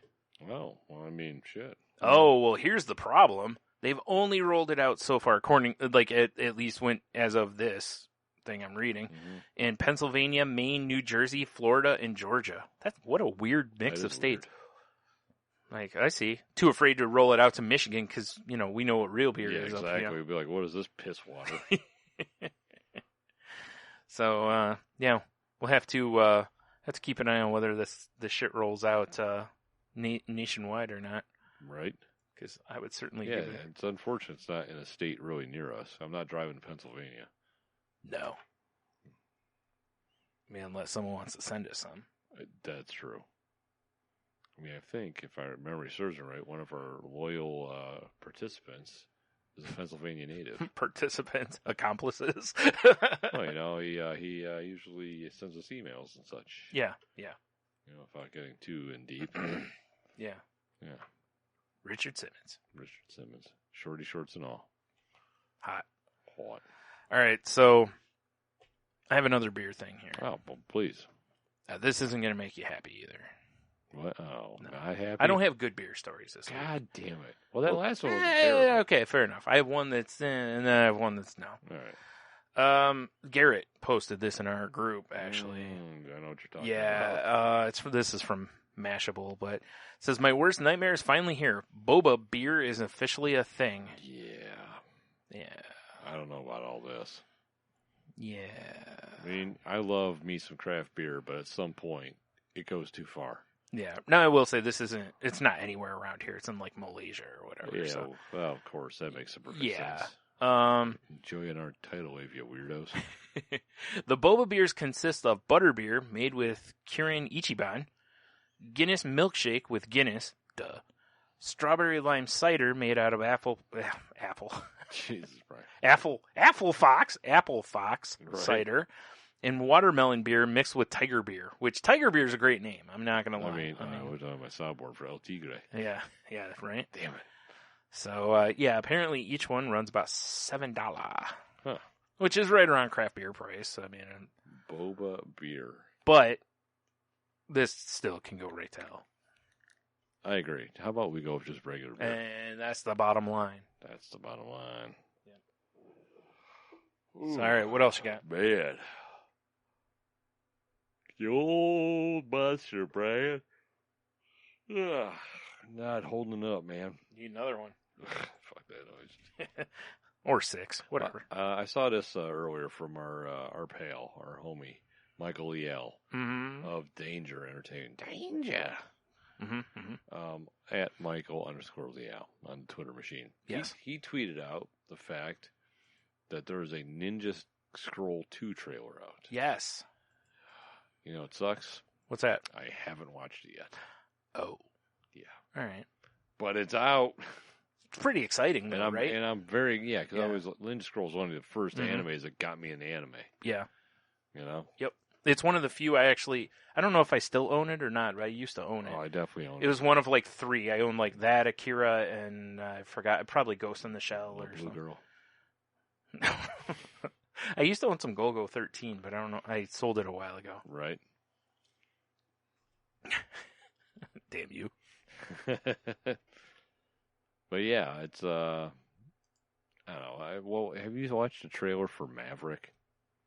The Top Gun movie? Yeah. I mean, it's no secret if you're a longtime listener to this show, I'm not the biggest Top Gun fan. Right. So I'm like, about it. I'm just hoping they're either not making him aware or whatever, not making him in the trailer because Val Kilmer's like not what he used to be. Yeah. But I have a feeling that Val Kilmer's not even in the movie. Oh, he's in it. Is he? Oh, yeah. Actually, they had on Entertainment Tonight. They had it on in the other room, and because they were talking about Kelly McGinnis because she's not in the movie. I've seen a picture of her today, and I get it. Yeah. Who's grandma? My favorite part is they asked her about it, and she was like, basically, yeah, they never asked me, and she's basically like, just look at me. And these are her words. She's like, I'm fat, I'm old, and something, kind of a thing. And it was like looking at her, it's like, yeah, like you hate to be that person, but when you look at, but then I was like, yeah, but Val Kilmer, because I was gonna say, Tom Cruise still looks youngish for the role. He's fine, like he looks. She looks a lot older than busted. I mean, but she is in her 60s, which I also didn't realize. Yeah, she was because I know Tom Cruise is in his 50s. Mm-hmm. So, but still, busted. Yeah, and she said, as far as like the premiere or whatever, that she if she has access, she might go. But I was telling my mom, I was like, I kind of hope she just stays away because I feel like that's just going to turn into a horrible situation. Oh, yeah, she seems pretty happy from the way she sounded because she's a mom and she said she's lived a drama-free life. She's sober, all this other stuff. And it's like, why fuck with that? Yeah, exactly. You're happy, just stay home. Plus, fuck them. They didn't want you to be part of their movie. Just, Kelly, stay home. Plan your next crockpot meal. Hey, listen. I mean, if it's good, holla at your boys. Holla at your boys. we ain't against crockpot meals. I'm glad Kilmer's in it, but I'm be really curious. Hopefully, have you watched Endgame yet? No. Okay. I know most of what happened in it, though, so there's no spoilers. The Thor reveal. Yes. So I hope Kilmer's much like that. Oh my God, how great would that have been if when they revealed it was Val Kilmer as Fat Thor? Oh, that would be amazing. That would have been great. Yeah. No, yeah. What do you think of the trailer for it? I don't know. I just does it give you the need? It just seemed kind of hokey to me. Yeah. I feel like it's a movie that didn't need a sequel. Unless there's something that I'm missing. Yeah. But it was like, there's Maverick on his motorcycle again. Yeah, going fast, racing a jet. Yeah, that's cool. Okay, yeah. And now he's taking off. The only thing I would say is because you never know, because Tom Cruise is a psycho. True. I want to know if he's actually flying jets. He does like to do his own shit. That's what I'm saying. Yeah. I feel like insurance companies probably, because I know on one of his movies from the last few years, there was one of them where the insurance company was kind of like, you're getting a little long in the tooth. Maybe don't do all your stunts. But then there's Jackie Chan at like 90 still doing most of his. Exactly. So, and you know what? Kudos to Tom Cruise for, taking the job away from a hardworking stuntman, but, or woman. Yeah, well, yeah. Because, the one scene where he takes off the carrier, which I know could be CGI, but the way he gets mushed into the seat and all that, I'm like, it looked good. Yeah. That's all I was kind of like, is he? Did he if nothing else, to fucking fly? If not, Tom Cruise? Yeah, I was going to say, if not, they figured out a way to, because it probably ends up being one of those things like NASA uses where it just spins you around. Yeah, right. They probably just mount a camera on the front of it and do it until it gets the G's going to where it's mushing him back or something. Yeah, maybe. Yeah. I don't know. Yeah. But speaking of movies. Yeah. Did you... So, I mentioned earlier in the week when we did that other episode, at San Diego Comic-Con, Marvel was like, oh, here's all the things. And they dropped all of the diversity. Right. Because their Phase 4 is filled with...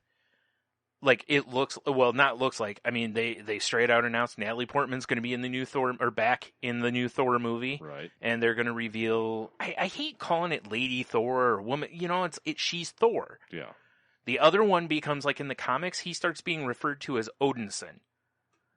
So it's like, I hate that but if I say Thor, people will think, like, now they think of Chris Hemsworth, Yeah, exactly. But anyway, she's going to be Lady Thor, as much as I hate saying it, but it'll at least, differentiate, which is cool. I'm glad they're doing that. What about, like, vaginal Thor?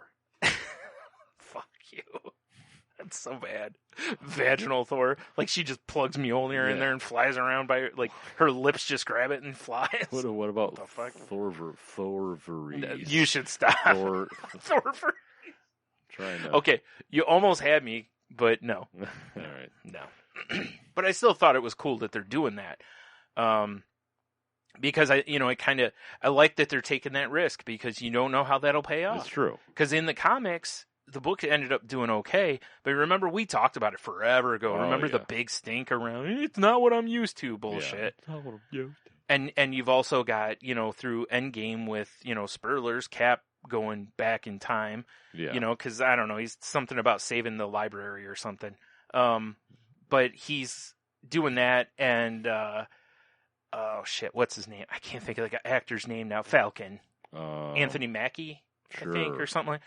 But in the TV Falcon. show, Falcon and the Winter Soldier, it looks like they're going to debut him as Captain America. Right. Which is awesome. Yeah. I'm a little disappointed they're not doing it in a movie. I feel like they're taking a little, playing a little safe. They got to stack the deck for Disney streaming.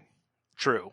Yeah. Which I'll be honest, like when they announced some of the shows for Disney streaming at this, I was kind of like, okay, well let's like, are they using the movie cast or are they recast like that one? Falcon and Winter Soldier. There's gonna be a Loki series, right? Yep, a Loki series, and the one I'm most excited about is the What If series. I didn't know they're doing that. Yeah, you remember the What If comics, right? For sure. It's going to be animated. Nice.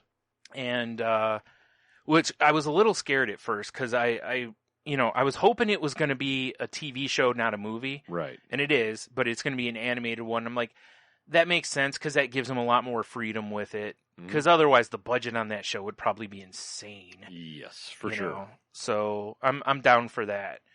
Because I always kind of like those books. I didn't generally buy them, but like how we used to buy those grab bags over at King's Comics and stuff. They always had what ifs in there. Sometimes you get one, and sometimes they're entertaining. Yeah, some of them are garbage, but some of them were good. So I'm in for it.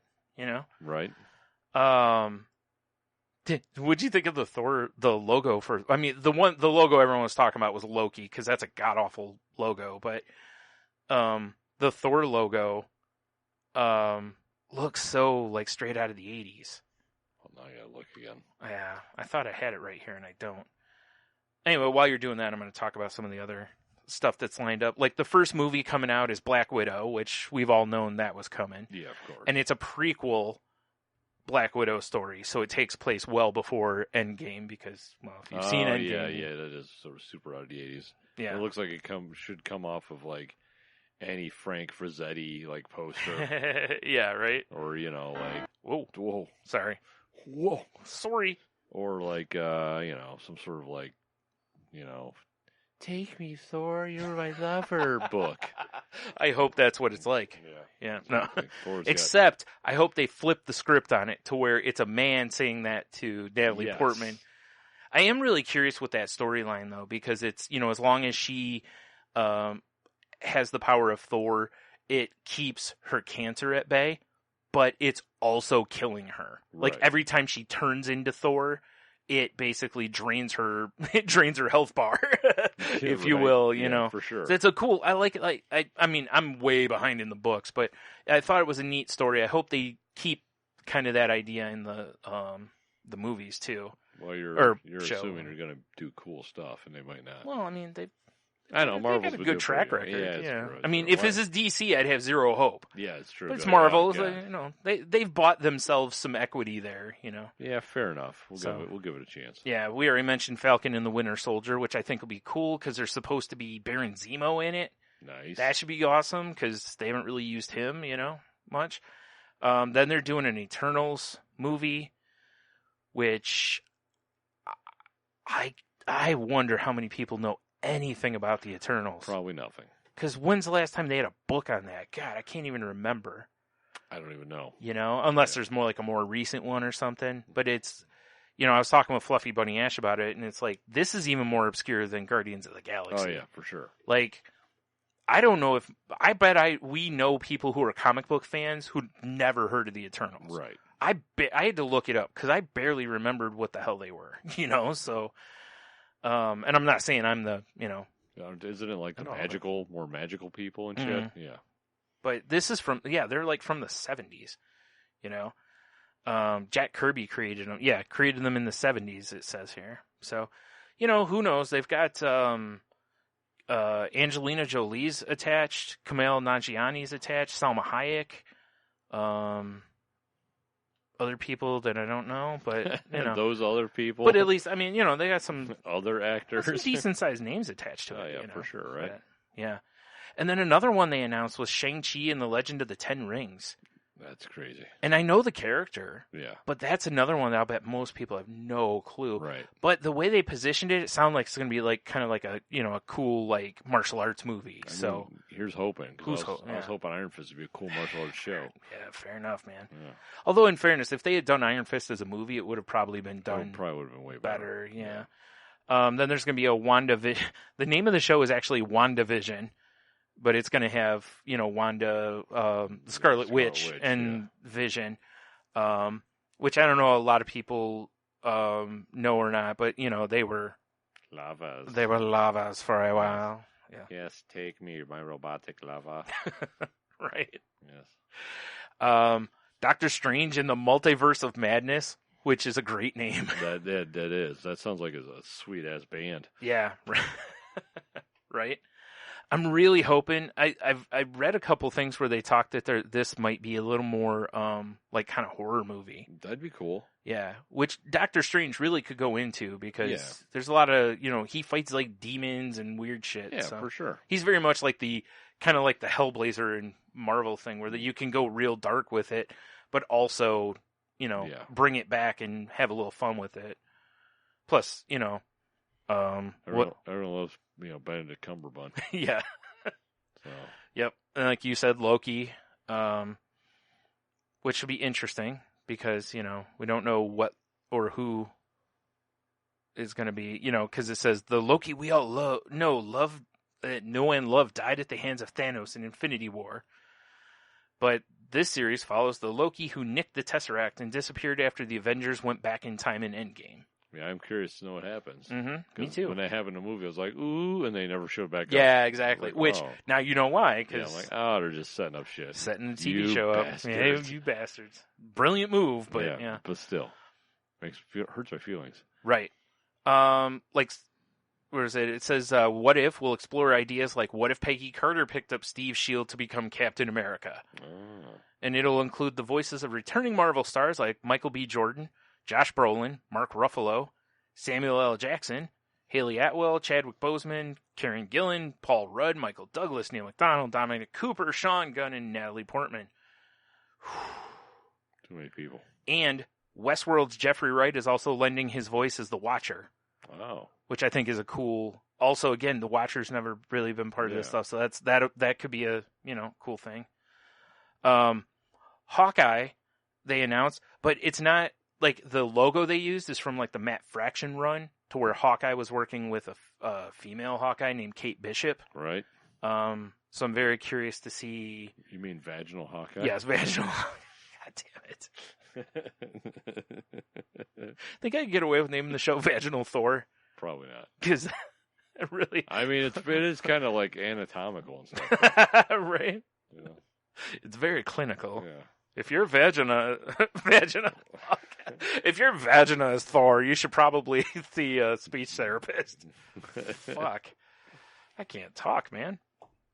The Thor movie is called Thor Love and Thunder, which sounds totally like a porn spoof. If AC/DC isn't on the soundtrack. Right. Just saying. I feel like they should write all new songs. Well, just rewrite songs for this one. Yeah, exactly. Just new lyrics. Yeah. Blade was announced. Yeah, I can't imagine Wesley Snipes invited.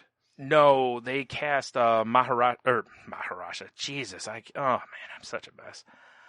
Mahatma Gandhi? Mahershala Ali, who played Cottonmouth on Luke Cage. Oh, okay. He's going to be Blade, which I think is a really good cast. Yeah, I think so too. And Wesley Snipes gave it the thumbs up, actually. He told people basically, because there was a bunch of because people wanted Wesley Snipes. Well, of course. And he could probably still play the role. Probably, if he's allowed back in the country. Right. They could film somewhere else. Yeah, it's true. It's vampires and shit. They don't have to exist in America. That's true. But yeah, he, what's funny, I guess, according to Kevin Feige, Ali called Marvel after he won his second Oscar and told them he'd be interested in playing Blade. And they were like, okay. Okay, perfect. Yeah.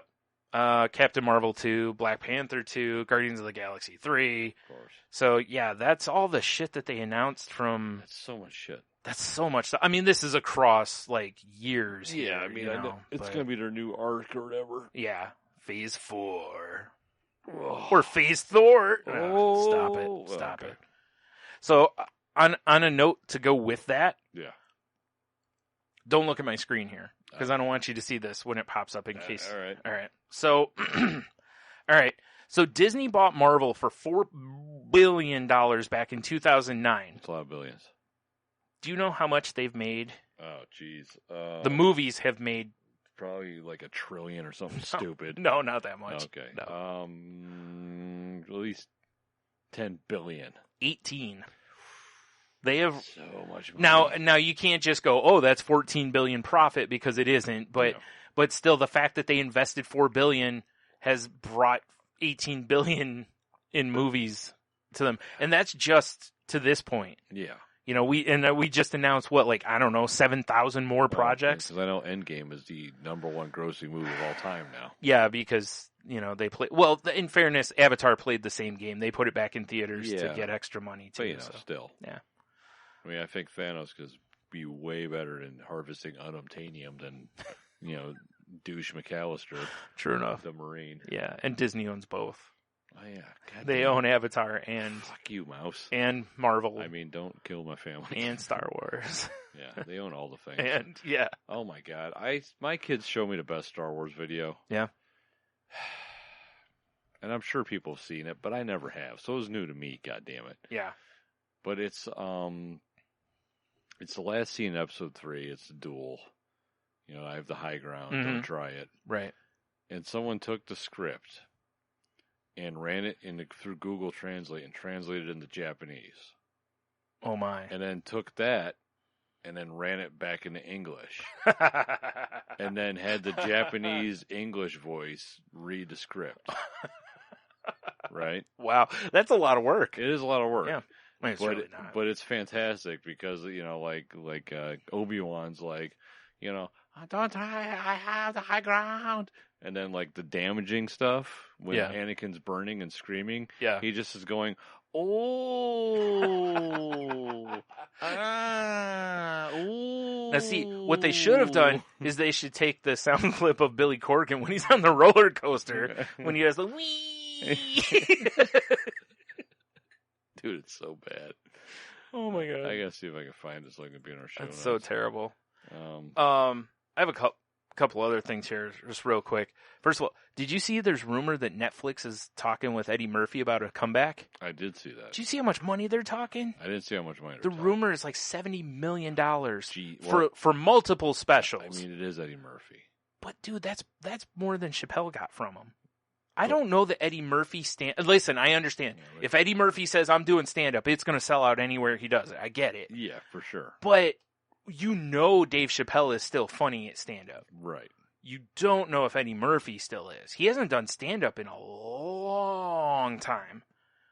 Now I'm sure he'll hire a good team of writers to help him. And I'm not saying that he doesn't write his own stuff, but, a lot of the comedians, they work with other writers. When it's special time, they have people kind of help them refine their jokes and stuff. But can I do this real quick? Huh. Just so you can hear the ooh. Oh, yeah. Hold on one second. Let's wrap this part real quick. All right. So you're in, right? Like, if they announce it, you'd watch that, right? Fuck yeah. Yeah, totally in, too. Yeah. Oh, of course I would. I hope it happens, because I really do. Like, people have wanted it for years. Yeah. And you know what? Good on him for getting that much paper if he can for it. Well, and they'll make that money back. Cause they will. For the sheer reason it's Eddie Murphy. Yeah. Yep. I mean, he was the top stand-up. Yeah. As young as he was in his day, like in the world. Yeah. So they'll make their money. And so I'm really curious to hear his voice as a comedian now. I'm sure he's still. I want to say maybe it wasn't Eddie Murphy. It's like I want to say I listened to a podcast where some stand-up saw Eddie Murphy just randomly like pop in, but I don't think he's popped in anywhere. Okay. But it might have been just him like on set and just killing it. Still yeah, or something, I don't doubt it. I mean, I would assume you probably don't lose like the wit, like that instinct, but it makes you wonder what voice he'll have as a comedian now. Right. Because, he's done a lot of movies, he's very rich, he's living a really good life now. So, not that he wasn't back then, like the days of Raw and that. I mean, he was already a big star. Name. Yeah. All I can hope is he comes out to party all the time. Is that what you were talking about earlier? No, I wish, though. Okay. No, that was in Grand Theft Auto. Oh, well, yeah, no, he had some sort of like secret reference. I was like, oh, maybe. Oh, yeah, I'll tell you about that after. Oh, okay, all right. So, all right, let's hear it. Let me just, I gotta get to the right scene. Okay, yeah. Oh, I muted my fucking laptop.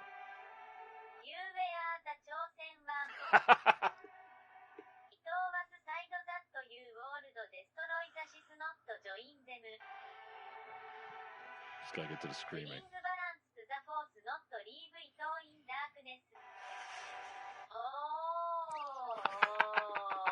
Those are screams of pain.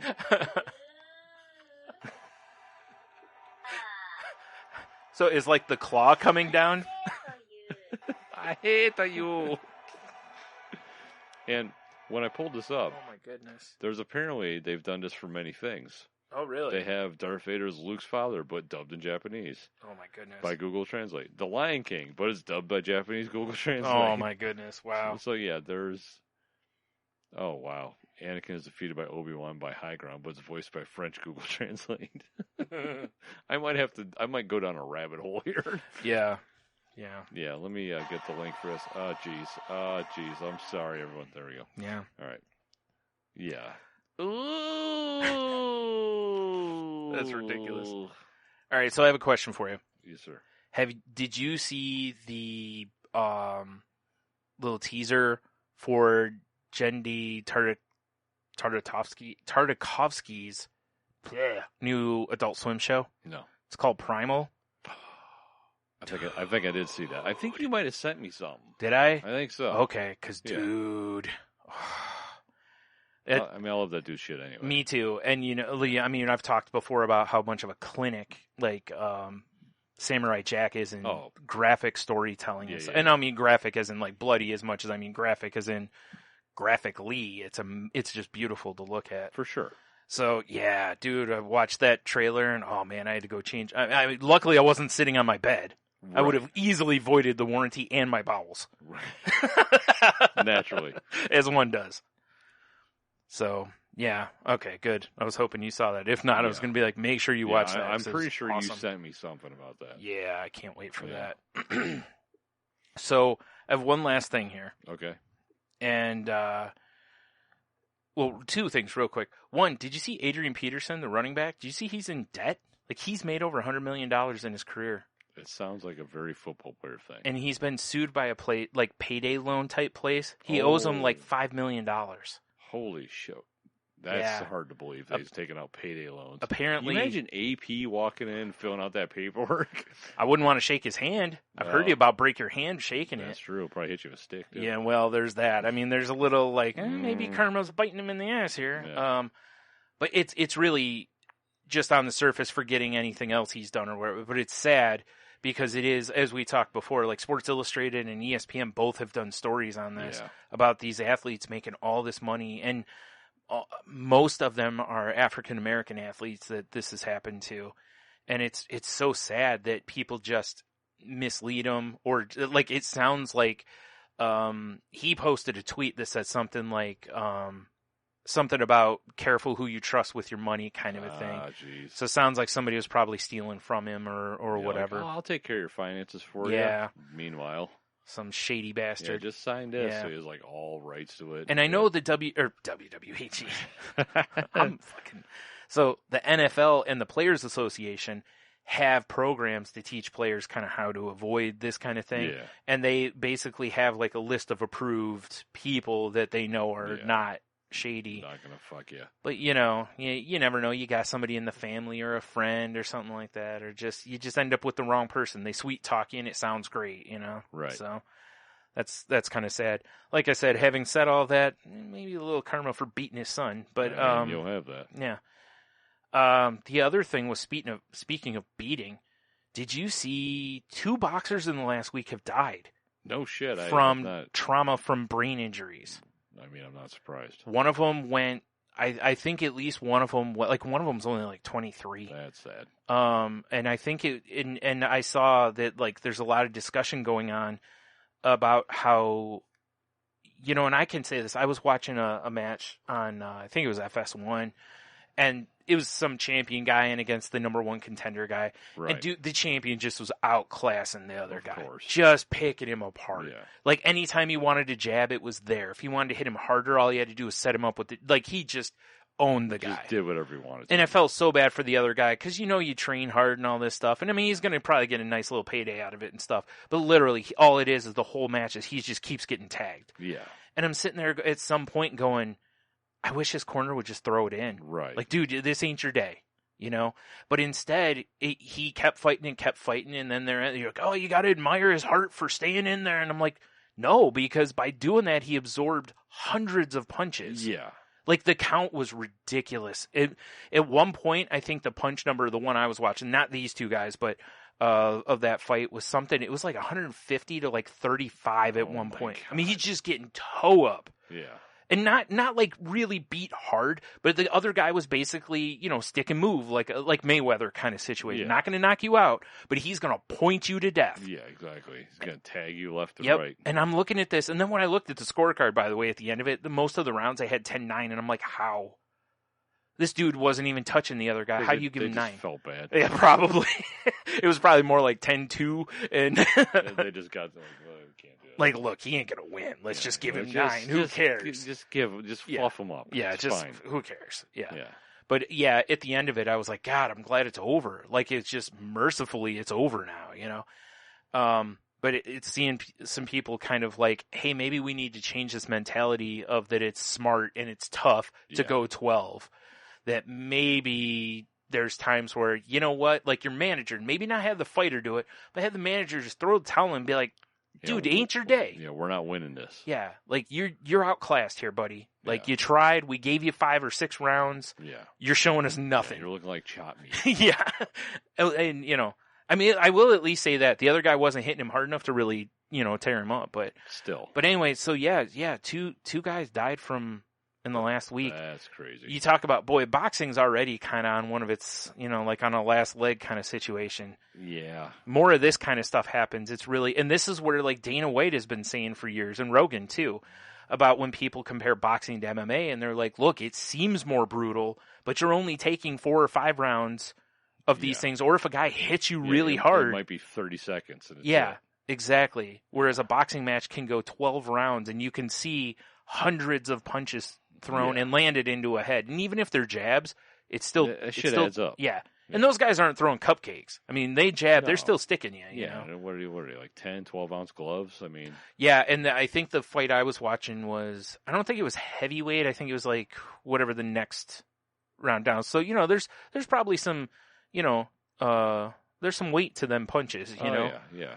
A jab from one of those guys is going to suck. Yeah, it's still going to sting you pretty good. Yeah, it's not going to be a good time. Mm-hmm. Exactly. So, that's unfortunate. Boy, yeah, I was going to talk about the one. Right. And then yesterday, ESPN posted that this other guy also died. And I guess one of them, at the end of the fight, like, I think his trainer threw in the towel because he just could tell the guy was wobbly, basically. Mm. Threw in the towel, and the guy had to be assisted from the ring back into the back, and then it, went to the hospital. They did multiple brain surgeries, and he ended up dying anyway. Right.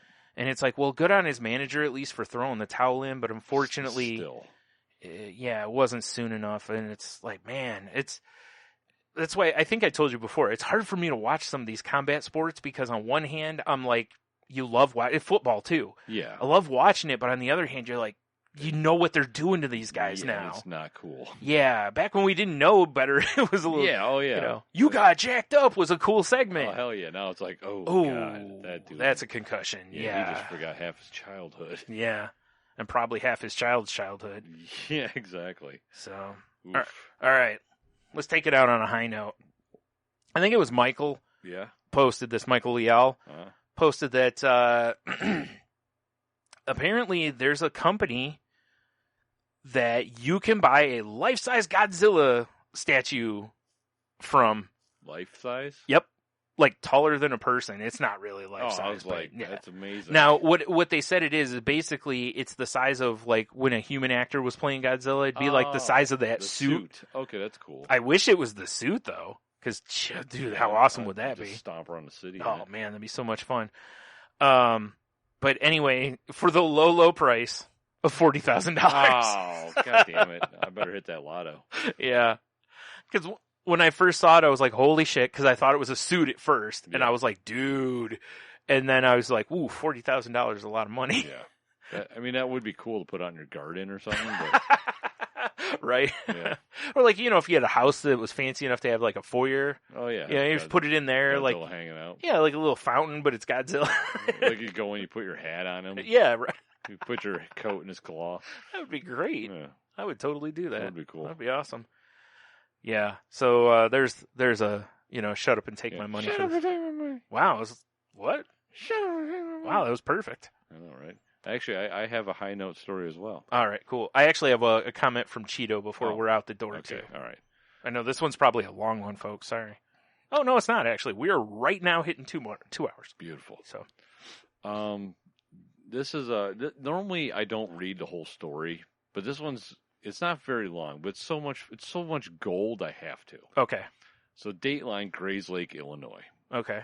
Metal fans and cosplay enthusiasts had no idea that a city administrator for the Lake County Fairgrounds accidentally double-booked the Northern Illinois Metal Fest and the Great Lakes Regional Renaissance Fair for the same weekend. Well, both have to do with heavy metal. Well, right. Yeah. Both these groups take these events very seriously, so I was terrified, said the county ground coordinator, Nora Wasley. We showed up on the day of the event and saw a whole lot of bearded men in leather and women in corsets. I couldn't tell who was there for which event. We just started frying up turkey legs and hope for the best. That's the move right there. Right. That's a good way to sate the beast. For sure. Yeah. Not only were the attendees unaware of the mix-up, many reported actually enjoying the event more because of it. I can understand that. Right? Yeah. Indeed, several Renaissance fanatics noted they liked the change and include the stylings of folk metal outfits slept near, as opposed to a man with a lute, while metalheads appreciated new concessions and decor. They serve mead and horns here. Right? And there was this one dude eating fire, and his other dude was holding a real falcon.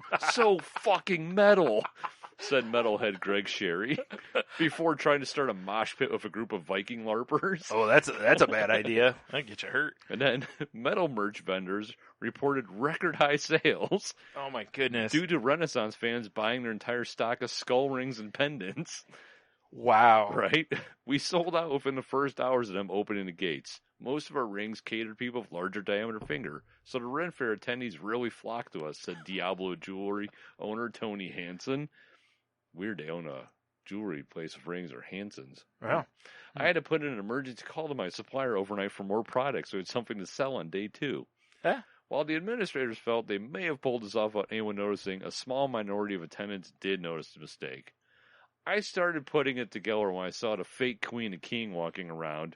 Monarchy isn't fucking metal unless it's Satan on his throne, said metal fan / blacksmithing enthusiast Gwen Spicer. Then I saw a lot of my friends from the metalworking community college classes, and I realized what was happening.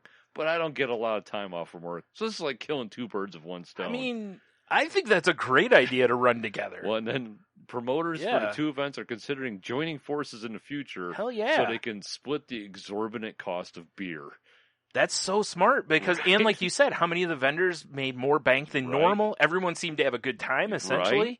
Because, I mean, as you're saying this, I'm like, that's something I would actually, like, Ren Fairs, I'm about, go to they're whatever, but. A metal Ren Fair, though? Metal Ren Fair, like, that adds, like you said, then you don't hear the annoying lute player, you get to hear some metal. It's like, the picture's great, because you have all these cosplayers, and, like, one guy's selling, like, fairy horns and stuff, and then there's just a dude in cargo shorts and a Judas Priest shirt.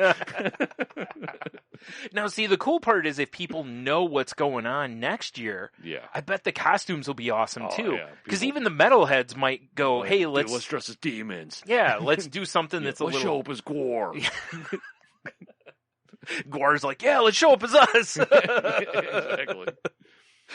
I mean, I saw this and I was like, awesome. That's hilarious. That is very much a happy accident. Oh, yeah, for sure. Thank goodness it turned out to be 2 things that really do kind of align. Right. That it didn't turn out to be like a death metal thing in, like, I don't know, Bible study or something, be a little weird. Yeah, exactly. Like a Christianity fair in a metal show. Yeah. But, a lot of people are cut from the same cloth here. That's true. Yeah. So.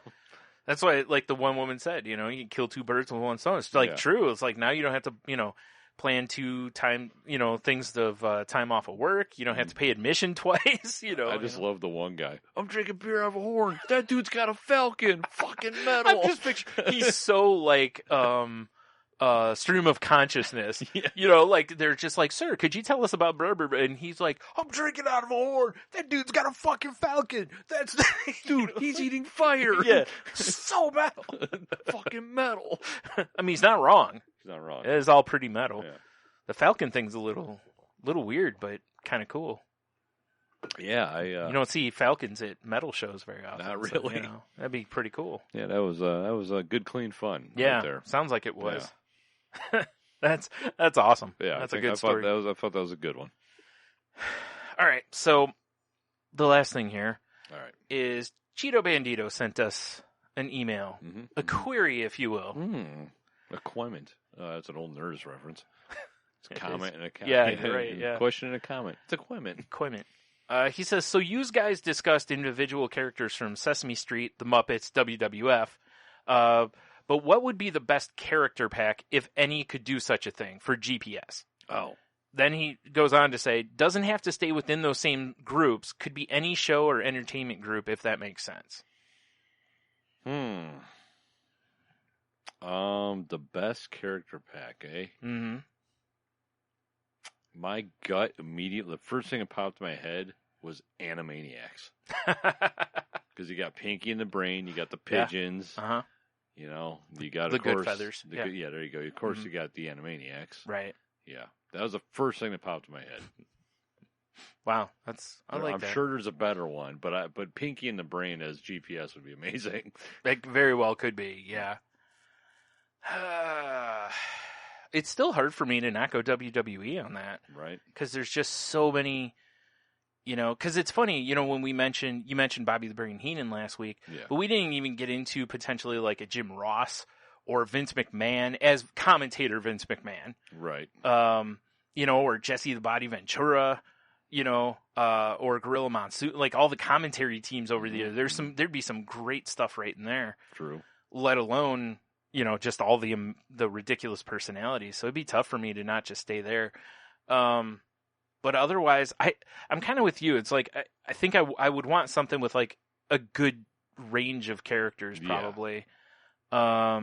So, you know, no Samurai Jack, although having Aku is that Aku would be terrific. Yeah. And every once in a while you just hear Aku when you miss your shirt. Yeah. How about Linda Blair from The Exorcist? Your mother sucks cocks in hell. Take a right. That would be strange. Like, Jesus. Like, wow, that's a little harsh. All right. Okay, I'm turning right. Jesus Christ. Jeez. Oh, man. I don't know. That's so tough for me. Because I was trying to think of, like, you know, favorite, you know, franchises, properties, or whatever. Right. How about the James Hetfield? Dude. Wait. All right, I got it.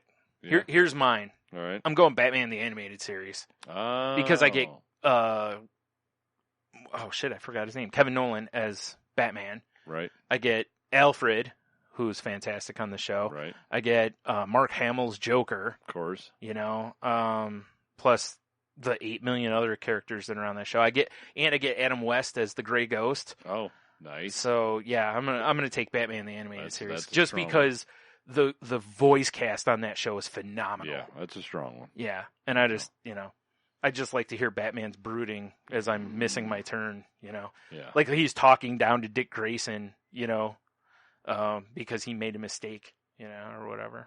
I like it. Mm-hmm. And having the Joker occasionally would be fun, too. Well, yeah, Jay, I mean... It's Mark Hamill. Mark Hamill Joker is the best Joker. They're making a Funko Pop of Mark Hamill, right? Right. They're doing like another one where he's basically, it's his head on like the Joker like Joker body. Yeah. That's pretty cool. I was like, man, I kind of need one of those. That's pretty cool. I was like, okay, if they're doing that, they should make one of Kevin Nolan as Batman. Yeah. Because, I mean... That would also be cool. One goes with the other. Yeah. You know? So, yeah. A 2-pack even. Tupac, what? Yeah, right. Barry made one of him. Oh, yeah. Long time ago. Worth a whole bunch of money now. Is it? Yeah. It was one of the first ones they made. Oh, okay. I gotcha. Back before anyone collected them, basically. Yeah. Same with Biggie. Well, the first Biggie. They've made a couple more recently. Did Tupac's tummy say Funko Life? No, it said Thug Life on it. I should have said Funko Life. Should it have, though? Or Pop Life. Pop Life. That's the one it should have said, Pop Life. Yeah. Pop Life. That's the tattoo I'm going to go get. The Tupac's tum-tum say Pop Life. Tum-tum. You son of a bitch. So there you go, Cheeto. That's a good one. We even went outside of our choices from last week, which I like because, we could have just taken the easy route. Oh, well, I just realized it would be the best one. would be the GPS as read by Japanese Google Translate. That would be right. Ooh. Oh. Shit. I like my idea better. Like us. Oh, yeah. That should have been our answer. That would be a good one. How did we not say that? Yeah. Well, in fairness, that'd be dangerous, though. The sensuality of it. I mean, so many accidents. So many. Not to mention just be stuff like this. Like, I don't even know what city you're in. Yeah. I'll be honest. I've had too many beers. Yeah. You just fall asleep occasionally. Go to saltylanguage.com. Figure it out. That'd be great. We'll put like a GPS on there or a Google Maps link on there. Yeah. You just go to our site. And map it out yourself. That sounds very that would be very us. Yeah. Hey, we got you covered. Just click on this link. Click on his link to activate your GPS. Yeah. Goes to Google Maps. Yeah. It just takes you back. Yeah. Like, huh. Those sons of bitches. Well, it's on brand. And we say saltylanguage.com about 1 billion times an hour. Yeah, exactly. There's no directionals, just saltylanguage.com. Yeah, right. Yeah. It's like, turn right up here, but you know where you should be going? Saltylanguage.com. Right to saltylanguage.com. Pull the car over to get your phone out. Yeah. Saltylanguage.com. Yeah, exactly. Listen to all the episodes. Like I said, we got to have people pull over because we don't want accidents because of them trying to also loosen their pants. Yeah, exactly. And, for sure. Yeah. Sometimes you got to do some traffic route. Right. Traffic route. Just saying. Right. Well, on that note, head over saltylanguage.com. Yeah, get your GPS directions. Yeah.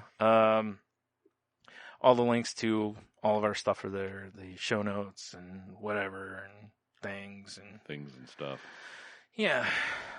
You can see the networks or the links to the networks we're part of, the Tangent Bound Network and Danger.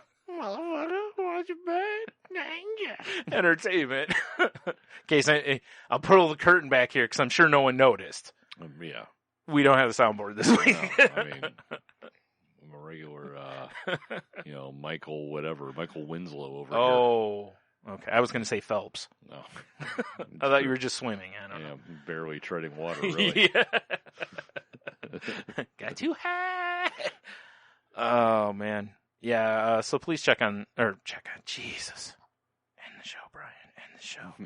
Wrap it up, you asshole. Not just this episode. I mean, just done. Like, this is it. Pull the plug. Look, last episode I forgot to mention that it was like we have now put up 8 calendar years of episodes. That was a lot of calendar years. So I figure it's time, right? Yeah, it's 8 years old. We did 8 years and 1, and then we're done. It's over. Out the door. Yeah. It's over. Anyway, whew.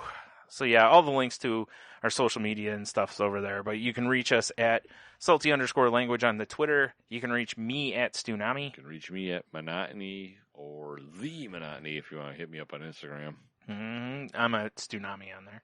And then, of course, we're Salty Language on Instagram, Salty Language Pod on Twitter. It's just all the links are on the website. Yep. God damn it. Yeah, you know what you can't reach us at anymore is our voicemail. Oh, did it go defunct? Apparently someone else claimed it. What a bunch of jerks. But here's the funny part. Yeah. I'm still getting emails of the translations. Really? Yeah. And I don't know who has it, but it must be a spam thing or something because there's been quite a few emails that have come through that are like, why am I getting this message? Who is this? Like, it's funny. And it's not numbers that show up in our list, Is I got a random group message. It might have been that because I think my phone number might be tied to Google Photos. It might be, yeah. But it was like, hey, I could save you a ton of money on your loan and stuff, and I just, Well, that's convenient. It was like 20 people in this, and I don't know any of them. Did you forward it to Adrian Peter? I couldn't. No, that's not so. I just threw in, a gif of from Elf when he's just like, you sit on the throne of lies. And then someone else in the group's like, who is this? Maybe that's what it is then. That would make sense. Yeah. Because I didn't see your comment, but I saw The other two line up pretty much because there was one where it was something like that. Yeah, so yeah, there you go. Yeah, because I was really confused, and I'm like, well, fuck this guy. I'm gonna mess around with this group. Yeah, well, it was like the first one of them I got. I was like, okay, what's going on here? Like, oh boy, somebody just rando has called our voicemail, and then I saw we got a message from Google that was like your voicemail number has been claimed, and I'm like, I don't remember getting anything that said it was that we need, because every so often you have to, hey, do something with this. Yeah, but I don't remember seeing that, so I was like, okay, maybe it went into the spam and I just deleted it, Yeah, whatever. Oh well, I guess if we want a voicemail, we'll have to get a new one. Yeah, it's okay. Yeah. It's easy enough to do. Yeah, honestly, I don't really think we need a voicemail. If someone wants to send us a file, they can just send us a file. Yeah, or just post it to Twitter. Yeah, it's true. Whatever. Yeah. Or, send just sensual texts or whatever through Snapchat or something. Yeah, sensual snap. Mm-hmm. All right. Well, with all that, thanks for sticking around with us for however long you have here. And I guess until next week, have a beer, you'll be fine. Man, stay salty. And Tony, go to sleep. I know, dude. I'm fucking tired, bro. Yeah.